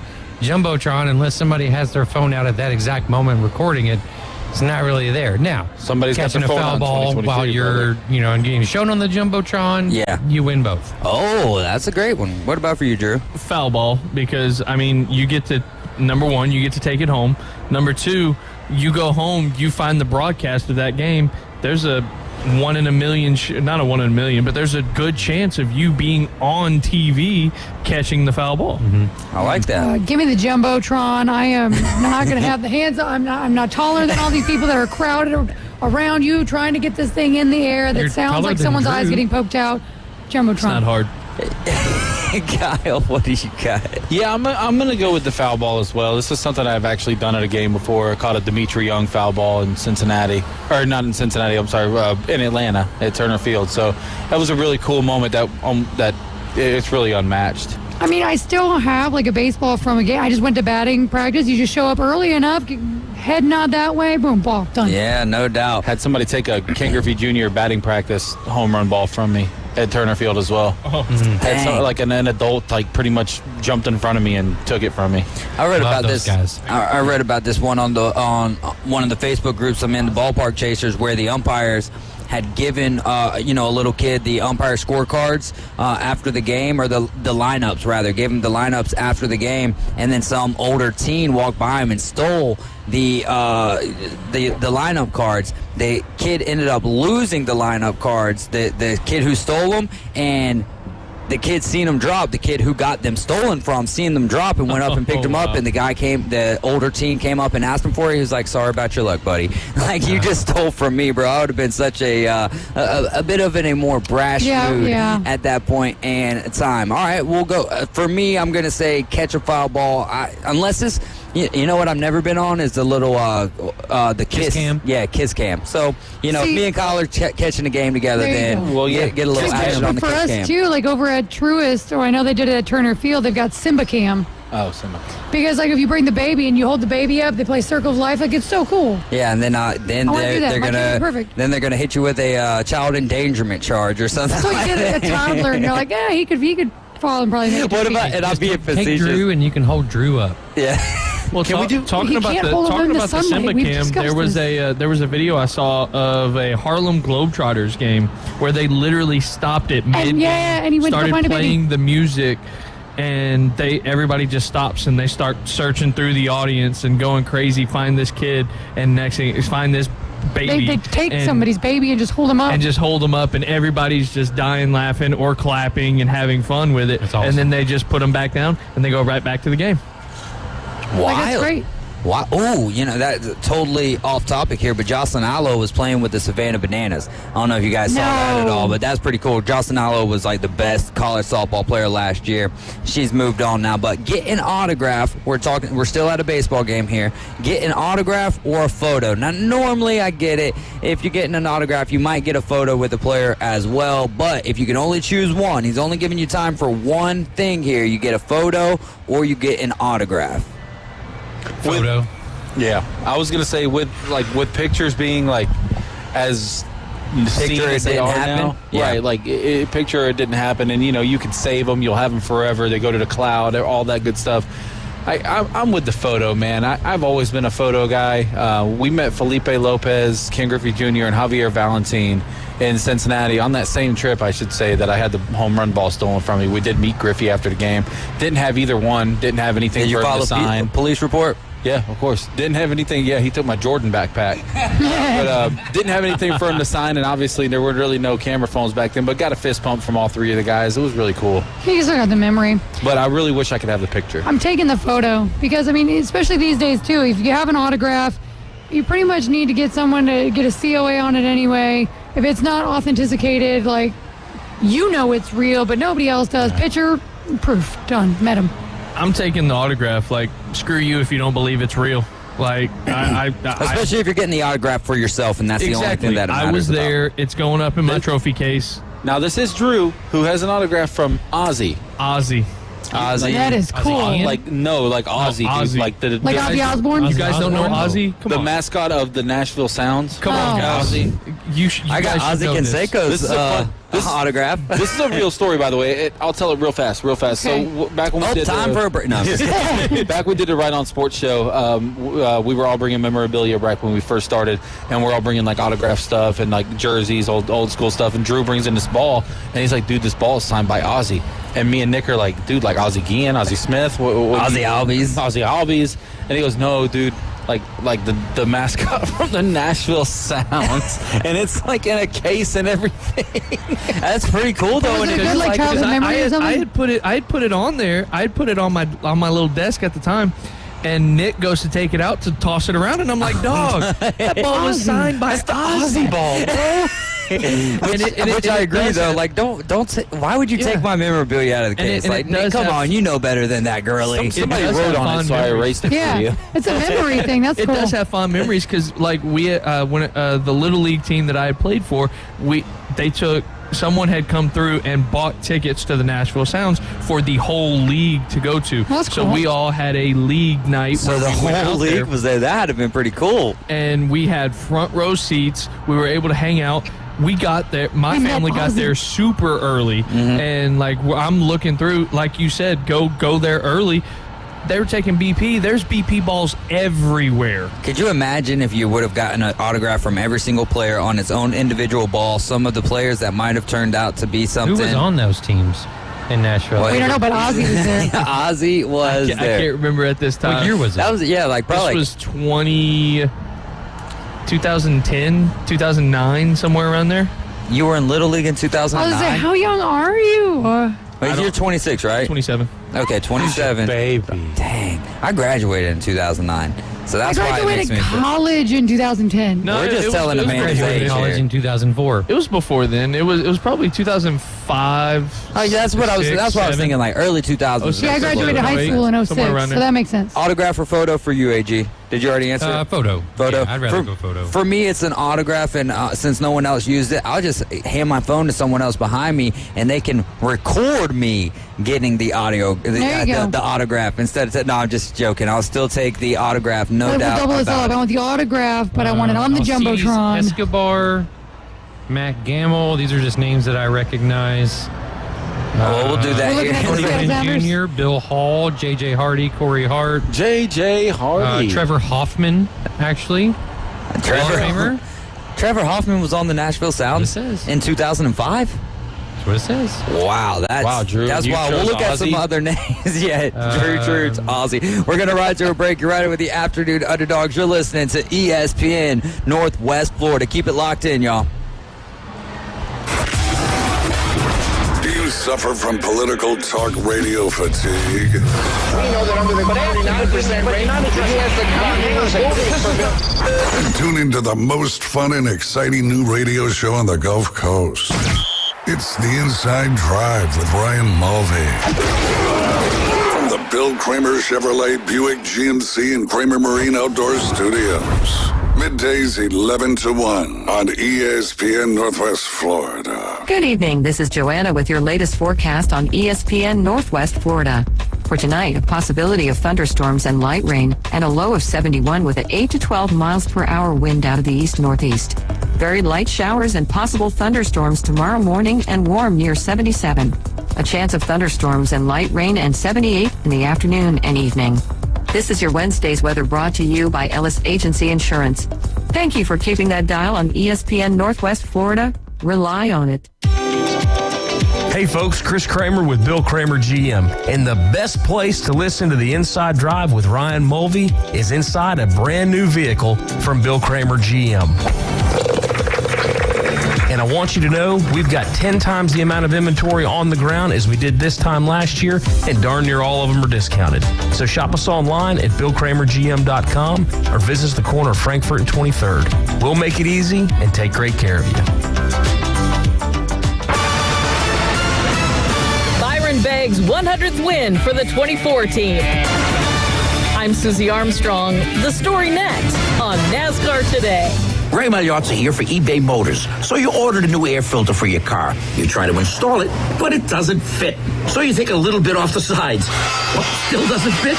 Well, you could try to sit on it. Or get it right the first time with eBay Guaranteed Fit. When you see the check, you know that part's going to fit. Air filters, brakes, headlights, over 122 million parts. Get the right parts at the right prices. eBay Motors, let's ride. Eligible items only. Exclusions apply. Hey, you know what I don't get? Why is that company always telling you to just do what? What is it? To just look like everybody else? Or maybe just pay way too much for your shoes? Well, at Skechers, we know what we want you to do. Just slip in. That's right, just slip in. To do hands-free Skechers slip-ins. Why? Because slip-ins are the easiest, most comfortable shoes ever. You don't have to bend down to put them on. You don't even have to touch them. Find slip-ins for the whole family at a Skechers store, Skechers.com, or wherever stylish footwear is sold. William Byron took advantage when his teammate Kyle Larson and Trackhouse Racing's Ross Chastain tangled in the final circuits to navigate the number 24 car to victory at Darlington Raceway in Sunday's NASCAR Cup Series Goodyear 400. In the process, Byron collected the 100th win for the iconic Kendrick Motorsports Chevrolet team, sporting livery from Jeff Gordon's 1998 50th anniversary All-Star race run. Yeah, it's really cool. I mean, we've had some amazing throwback schemes over the years, thanks to Exalta. This one definitely takes the cake. It's in victory lane, so we finally got one that worked out our way, and just pretty amazing what all happened there to go our way, and just thankful. I'm Susie Armstrong. This is NASCAR Today on the Motor Racing Network. On the run, caught! Time to let the big dogs eat. How about that answer by Georgia? To the end zone, touchdown, Georgia! Now back to the Afternoon Underdogs. ESPN Northwest Florida.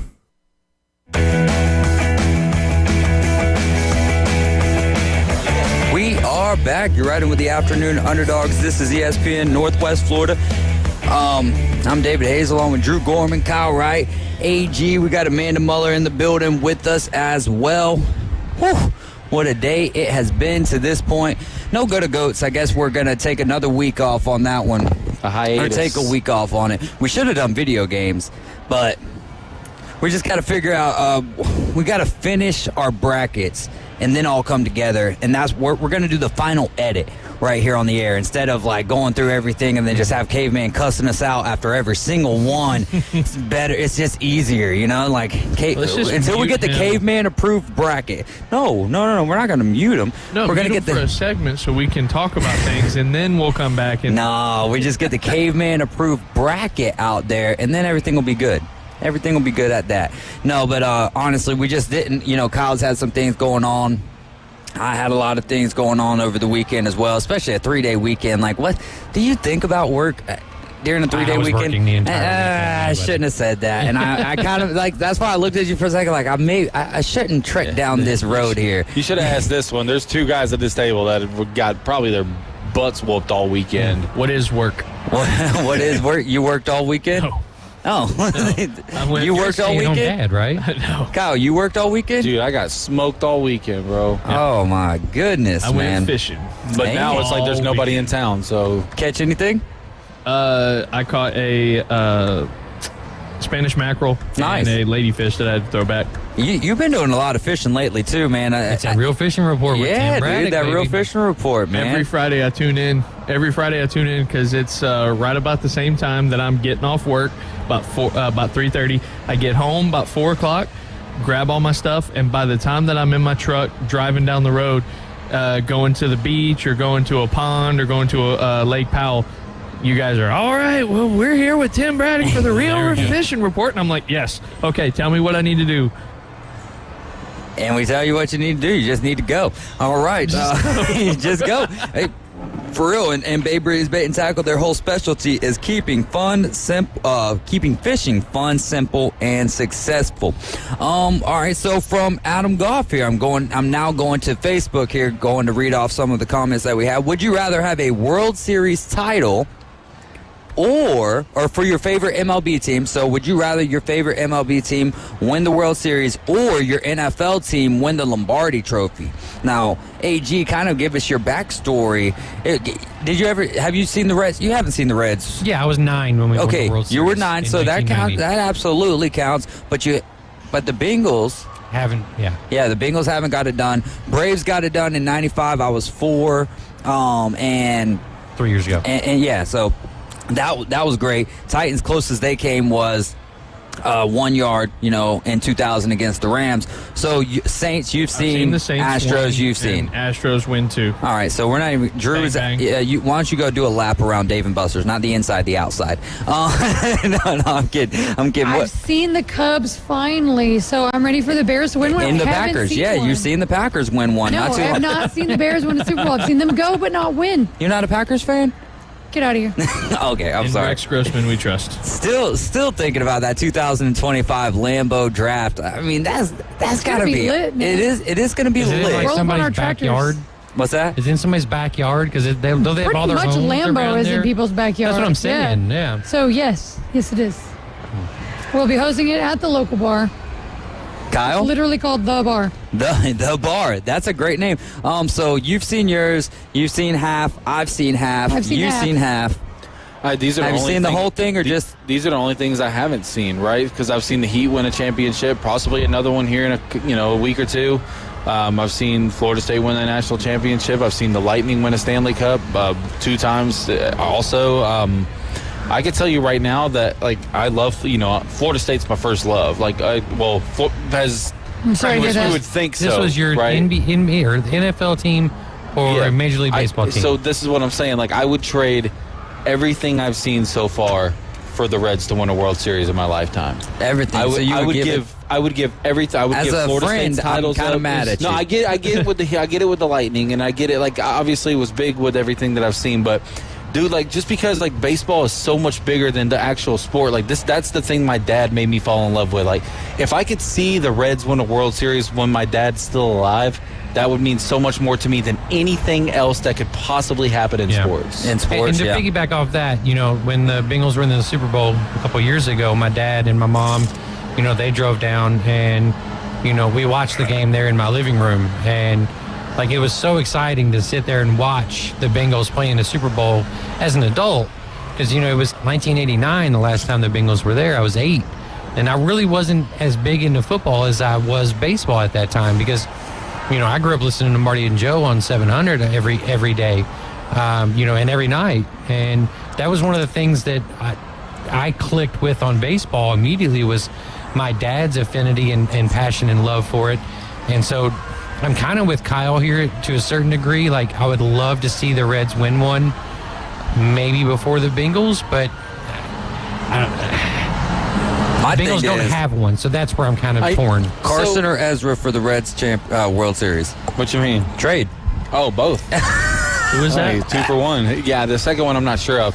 No, but I just want to add that I came from a family that didn't have a lot of money, but every once a year for about 5 or 6 years in a row, my dad would always spend almost every penny we had to get us to Turner Field to go see the Reds play once a year, and it was always just so special to share that moment with him. And it's just that this is what I want, man. That would be my easy choice. Is if the Reds can win a World Series in my lifetime with my dad still alive, I'd trade everything. I love that stuff. And it's always, man, that would be huge. And for the Titans, too, because I grew up, I became a Titans fan because of my dad, so that would be really cool too if the Titans were ever to get back into the Super Bowl and watch that game with my dad. Like you said, that it does kind of give it just a little bit more meaning. Oh, we get to pay pay with power cards She's in around training, here. so I wanted to confuse her. Oh. There you go. Kyle, that's pretty funny though, man. Can I pay with my 611 points? Yeah, there you go. Did Tyler just win a hat, or has he had that all day? He just went and bought it, I think. Nice. So you should have got a daggum charger, but whatever, bro. That means that means I'm buying food all weekend is what that means. Oh, what a good brother Kyle Wright is. So back to some more would you rathers here. We've got from Caveman Rick. We've got something from Clayton Mountain, but this is more of a discussion, not necessarily a would you rather. Would you rather your team, I think this has a lot to do with Drew right here. Would you rather your team be cheaters and have many championships? No, this doesn't have to do with Drew. This has to do with the Patriots, like 6, or your team not be known for cheating and be clean and only have, say, 1 or 2 championships. So he's talking about, the Patriots and Tom Brady. Houston, though, too, in some regards. Definitely, but they've only got how many championship or World Series overall? So that's only 1 or 2, though. Whereas with Tom Brady, it was Tom Brady and the Patriots rather, which that's still a discussion that I feel like has died off because Tom Brady's retired and he did multiple years with Tampa Bay. But who was it? Tom Brady or Bill? Yeah. Would you rather Tom Brady or Bill Belichick? But even if, the whole cheating thing, I don't like the question because if it was found to be cheating, they would have stricken the trophies, but they didn't. Oh, yeah. So clearly whatever he did. Caveman Rick had to get this one in there, though. Let me tell you, we know of 2 cheating scandals in sports for sure. We know the Astros cheated to win the World Series, and we know that the Patriots have cheated to win Super Bowls, and neither one of them have been punished for it. So, yeah, if you ain't cheating, you ain't trying. Give it to me. I'm fair with if you ain't cheating, you ain't I'd be trying. down for David Bell to start stealing. I'm in. do something because he can't do nothing else. Yeah, someone else do it so you can get the bullseye off our backs, please. Or add it to the rule book and don't do it again. We kind of had a little glimpse of that with the Aaron Judge and Toronto thing, right? Yeah, where he glances over and then yaks one to dead straight center. But not sure how that went unpunished. But again, that's just part of baseball, right? There's legitimate sign stealing, and then there's what the Astros did. And for better or worse, I don't believe the Astros were the only team doing something like that at that time. They were just better at it. Now, were they so good at it that they never got caught? Absolutely not. Because there's always some nerd sitting there at home watching this and going, okay, I just heard a noise. Now I'm hearing it again. And here's what's happening. Here's what's transpiring. And that's how they got caught. They weren't counting on Sheldon Cooper sitting there on his one spot on the couch watching every single game and going, wow, there's a pattern here. And they weren't counting on that. And again, I think every team in some regards is doing it. They were just better at that than everybody else. Look at steroids in baseball. Was Mark McGwire better at it than everybody else? Sure. Heck yeah. Was Sammy Sosa better at it than everybody else? Absolutely. Who was the best at it? Barry Bonds. It's just part of it. It's one of those things that's going to go down in history. Who's the best at steroids? Everybody's going to have to deal with steroids. Goat of goats next year. Cheaters. We're doing cheaters for goat of goats next year. Hey, Caveman Rick's going to have Tom Brady at number 1. I still don't like the term cheaters because you're saying they did something wrong. But if there's not a rule against it, you can make one and move on. But it's not a rule right now. Oh yeah, and when they were using the steroids, technically there was nothing against the rules what they were doing. So that's what I'm saying. So then you make it a rule. Now I get it, but like Pete Rose, fine. There was something in there about you can't bet on your team, whatever. And how do you not lie? We're gonna keep you out of the Hall of Fame, but we're gonna talk about you for the next 100 years. It is what it is. The deflate gate, I still think that's more Bill than Tom. Kyle Britt says Lance Armstrong's going to be in that bracket for sure. Yeah, but he paid the price, though. He lost something very, very special to him. Karma got Lance Armstrong.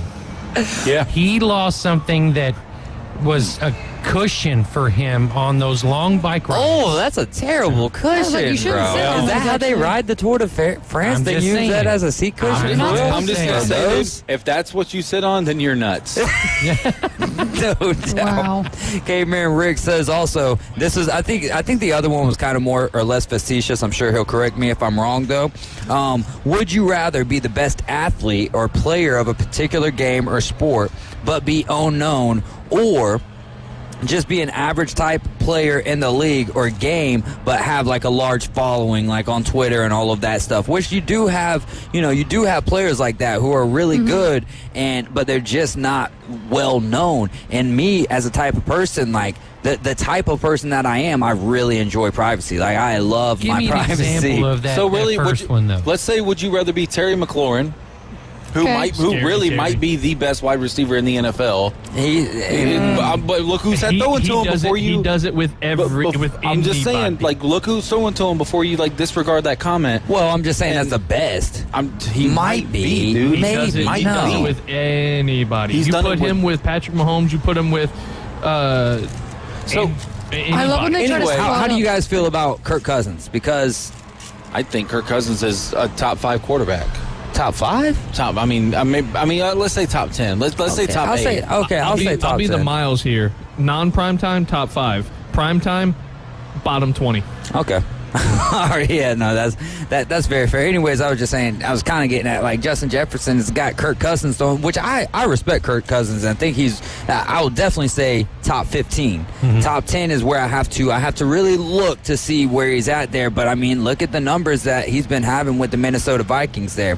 But we'll take Terry McLaurin as that. I like that. Who's going to be on the opposite side of that? Who's a good player that's just not well known, though? No, that would be T-Mac, the not well-known guy. Oh, he would be the not well-known guy? Because, I mean, like, if you don't really follow fantasy football and everything, if you're not an avid football fan, you might do exactly what you guys did and scoff at the idea of T-Mac being the best. And being the best, even on Madden, all Jamar Chase, Justin Jefferson, all of those guys have abilities. Scary Terry has nothing. Right. He's just a normal dev for the Madden heads out there, but slept on. It's just like he does it with anybody and everybody. All right, so then the other player is going to be the average type player in the league, but he's known. So Odell Beckham Jr. So LeBron. Okay, I can go. No. That was LeBron, a shot at Kyle.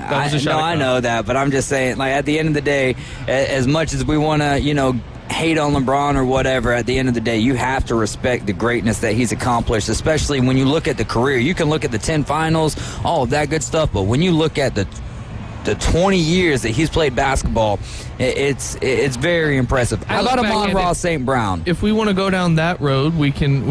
You want to respect his greatness, we can go Scottie Pippen here and just talk about Michael Jordan and say he was an average player, but well-known. Getting to that, right? When you look at some of those teams, like, that's a tough one. Debate for next segment. We know names right now that we quite honestly shouldn't if it hadn't been for what those Bulls teams were able to accomplish. Like Bill Winnington, Bill Cartwright, John Paxson. We don't know who these guys are unless they've done something like what they've been able to do. Good players on a great team, but I mean that was 16 years ago, and I can still tell you the starting lineup of a majority of those teams in the 90s. If we're going to go with a player right now, we're going to have to come back. We're going to have to take the break here, but could we use a Draymond Green as one of those players who's like a average type player but well known?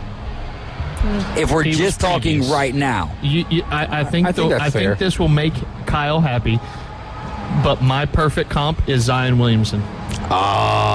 Zion. We'll use that. You're riding with the Afternoon Underdogs. You're riding with the Afternoon Underdogs. This is ESPN Northwest Florida. Stick with us. We're going to be right back with our final segment of the afternoon. It's here. On 104.3 ESPN Northwest Florida app version 2.0. Now featuring ultra high fidelity. You'll feel like you're in the game. Plus, more opportunities to win weekly prizes from local businesses when you click it to win it. Download the 104.3 ESPN Northwest Florida app today at Google Play or the Apple Store. Good evening. This is Joanna with your latest forecast on ESPN Northwest Florida. For tonight, a possibility of thunderstorms and light rain, and a low of 71 with an 8 to 12 miles per hour wind out of the east-northeast. Very light showers and possible thunderstorms tomorrow morning and warm near 77. A chance of thunderstorms and light rain and 78 in the afternoon and evening. This is your Wednesday's weather brought to you by Ellis Agency Insurance. Thank you for keeping that dial on ESPN Northwest Florida. Rely on it. Game days are always better at Dave & Buster's. That's because more TV inches, more food and drinks, more space, and more fun make the game we all know and love more special. Nothing beats seeing your favorite team take the field on the two 12-foot big screens or 26 75-inch TVs. Throw in the arcade experience and you've got a winning atmosphere that no other sports bar can deliver.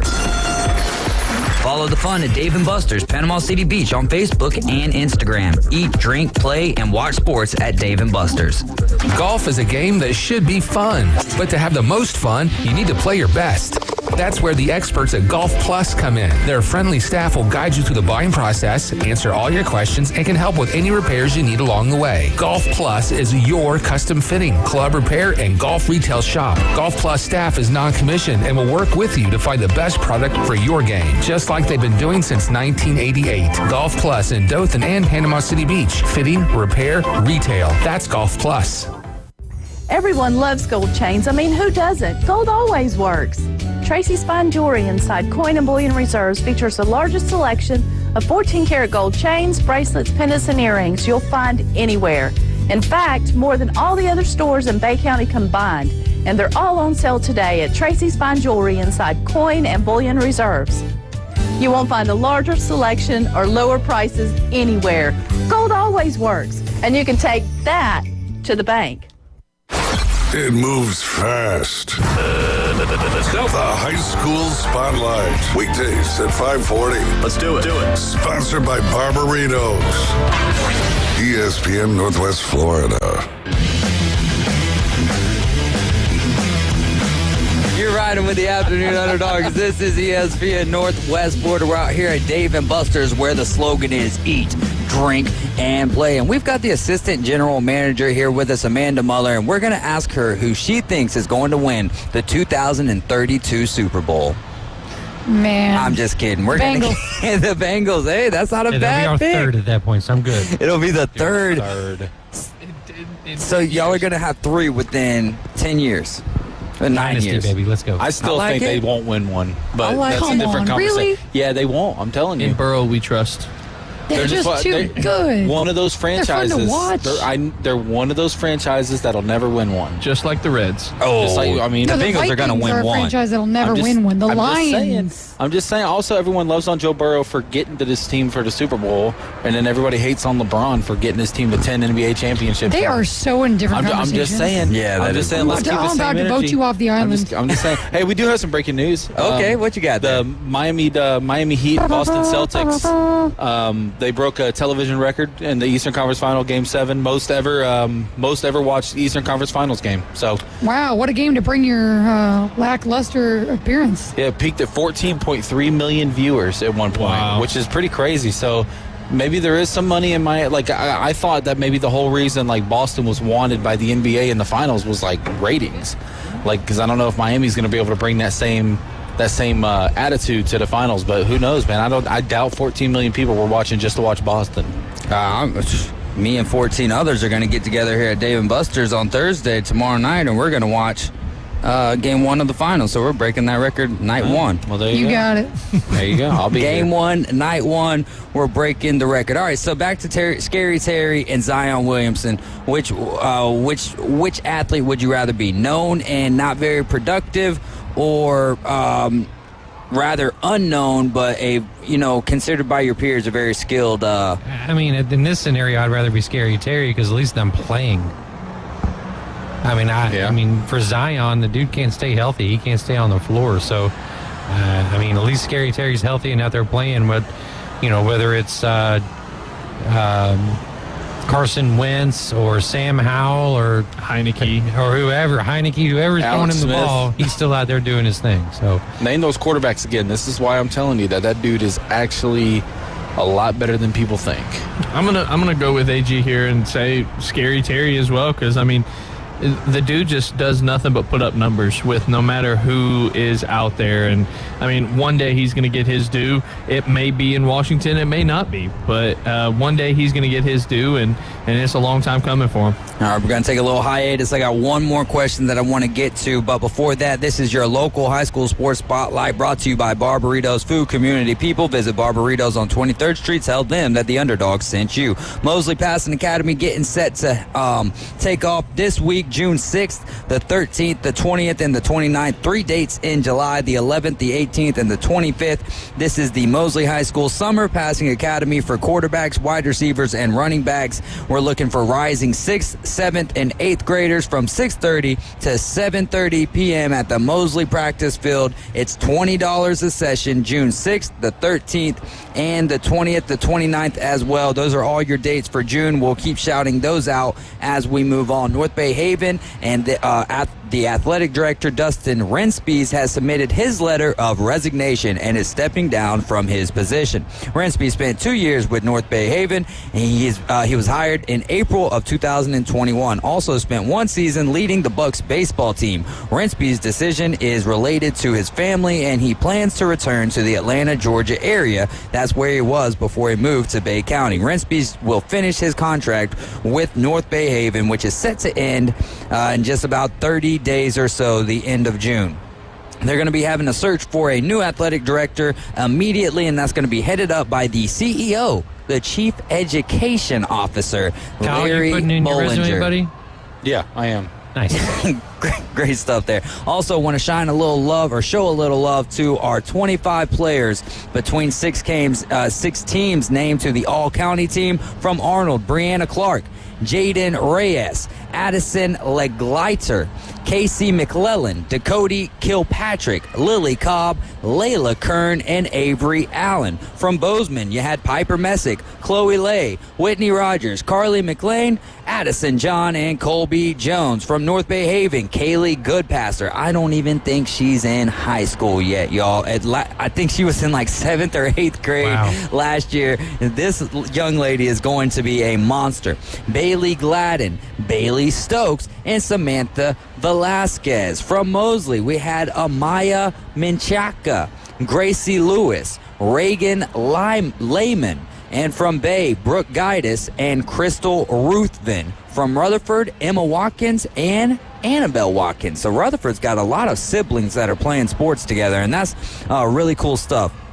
So a Bay County Coach of the Year and Player of the Year were not voted upon by coaches. So I was thinking we could do something, and we can't do it today because we got to take a look at the stats and everything like that. But I was thinking maybe give it a week, and next Friday we come up with our own Bay County Player of the Year and Bay County Coach of the Year for high school softball. I think that could be fun, and we can get some votes going and all of that good stuff. Have a go for Bay County softball players. The last Would You Rather that I'd like to jump into before we do a little dose of rapid fire would be from Johnny Yankee Seed, who says, would you rather be KO'd by Mike Tyson or have Habib on top of you for 25 minutes for a decision? Give me the knockout. Yeah, it's probably going to be worse for me, but it's going to be over. Short and sweet. That's going to be Tyson knocking me out. 25 minutes is Habib just on top of you, grueling. I mean, I'm going to be knocked out from that. For 25 minutes, yeah. Yeah, pretty much.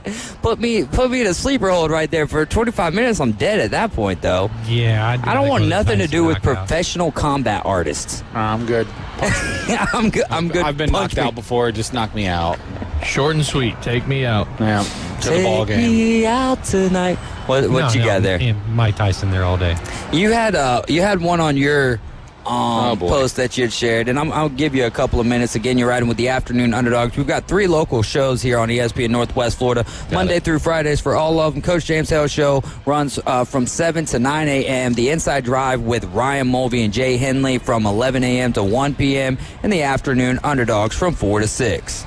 It might be really similar to the questions that we've already asked, but would you rather, this is from a non-sports fan, by the way, so I really love that we got this question out of her. She asked, like, would you rather have 5 to 7 amazing fame-inducing years or a long average career? So, Robert Ory or who's the 5 to 7? Well, I would say, I don't know, man. Robert Ory's not a Hall of Famer, so, like, was he even average? I would say he was average. He was just there at the right time. Big Shot Bob. Yeah, I mean, he's got, 8 rings? So I guess this would be like, let's say Ronald Acuna almost is 5 to 7 amazing fame-inducing because the dude can't stay on the field. And then a long average, maybe like a Jeff Bagwell kind of guy. Ooh, give me Jeff. Let me get Bags. I think maybe Jeff Bagwell was slightly above average, but that's probably, if you're choosing two baseball players, that would be one Acuna or Bagwell. Here's one. Don't change. Ryan Fitzpatrick. All right. As your long career, right? A lot of backup years in there, some starter years in there, but great career. Everybody knows he's from Harvard. Or would you rather have,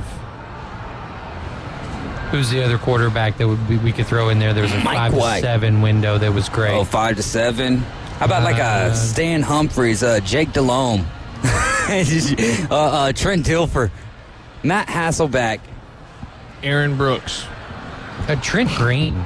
Oh, Trent Green. I like comes to mind. Just because Trent Green or Fitzpatrick. Fitzpatrick? If he doesn't get that concussion against the Bengals, he probably goes on and has a really, really bright career. I mean, he had a great career. Drew Bledsoe was another one before Brady took over, yeah. And he was still kind of popular even after Tom Brady took over for him, but that was wild. Too. But if we're going Trent Green or Ryan Fitzpatrick, give me Ryan Fitzpatrick. I'll take that career over a lot of other careers, and this is probably pretty unpopular, but the fact that I get to go play in so many different cities, and I always start out as the number 2 guy and find my way as the number 1 guy by the time that the season's ending, give me Ryan Fitzpatrick's career. I think that's one of the greatest careers, and he's one of the most well-liked guys. If you listen to podcasts and they talk about Ryan Fitzpatrick, they love him. So give me Ryan Fitzpatrick. I would take Ryan Fitzpatrick as well, but whenever it comes down to it, I just want to, me personally, I want to play as long as possible. And me right now, I'm trying to play adult beer league softball as long as possible. Because, sports mean so much to me that as soon as I take that away, as soon as I'm not able to do it, I don't know what's going to become. So how many more years before you're just permanent catcher? Well, I still got a long ways before then. I'm only 27. I still got a long ways before It's like David Ortiz becoming permanent DH, right? Yeah. Okay. Yeah, no doubt. What about for you, Kyle? Ryan Fitzpatrick or Trent Green, or you can throw Drew Bledsoe in there, whichever way, but we've only got 40 seconds. So Trent and Drew didn't have cool nicknames. I literally have a cat named after Fitzmagic, so there you go. That is cool. One of the black cats is Fitzmagic Muller. Nice. That is awesome. Oh, man, that throw that he made when he was with the Dolphins where his face mask was basically getting torn off and he still threw it up there. That's one of the things that is going to live on. And he played for the Tennessee Titans as well. Well, that's going to do it for us today out here, Dave and Buster's. We'll be back out here next Wednesday. Who knows where we're going to be at in the building. Coach James Hale's show is going to be live at 7. Ryan with the Inside Drive at 11. We're back at 4, and Paul Feinbaum's coming up next. ESPN Northwest Florida. The Afternoon Underdogs. The bullpen games, and both of the guys in there are saying no. I mean, why are we doing this? You know, I get it 1 or 2 times to ease your starters, give them a little bit of a break, and try to see what you got out of these guys. But if it doesn't work out, those first 3 times, then why go back with that? 4 to 6 weekdays. 104.3 ESPN Northwest Florida. Good evening. This is Joanna with your latest forecast on ESPN Northwest Florida. For tonight, a possibility of thunderstorms and light rain and a low of 71 with an 8 to 12 miles per hour wind out of the east-northeast. Very light showers and possible thunderstorms tomorrow morning and warm near 77. A chance of thunderstorms and light rain and 78 in the afternoon and evening. This is your Wednesday's weather brought to you by Ellis Agency Insurance. Thank you for keeping that dial on ESPN Northwest Florida. Rely on it. Gulf Coast Aquarium is now Gulf Coast Aquarium and Pet. They have a full line of live reptiles and reptile supplies, including the area's largest supplier of ZooMed products. ZooMed, a family-owned business with over 45 years of U.S.-based manufacturing. ZooMed is #1 in reptile products worldwide and is now available at Gulf Coast Aquarium and Pet, 469 Harrison Avenue, downtown.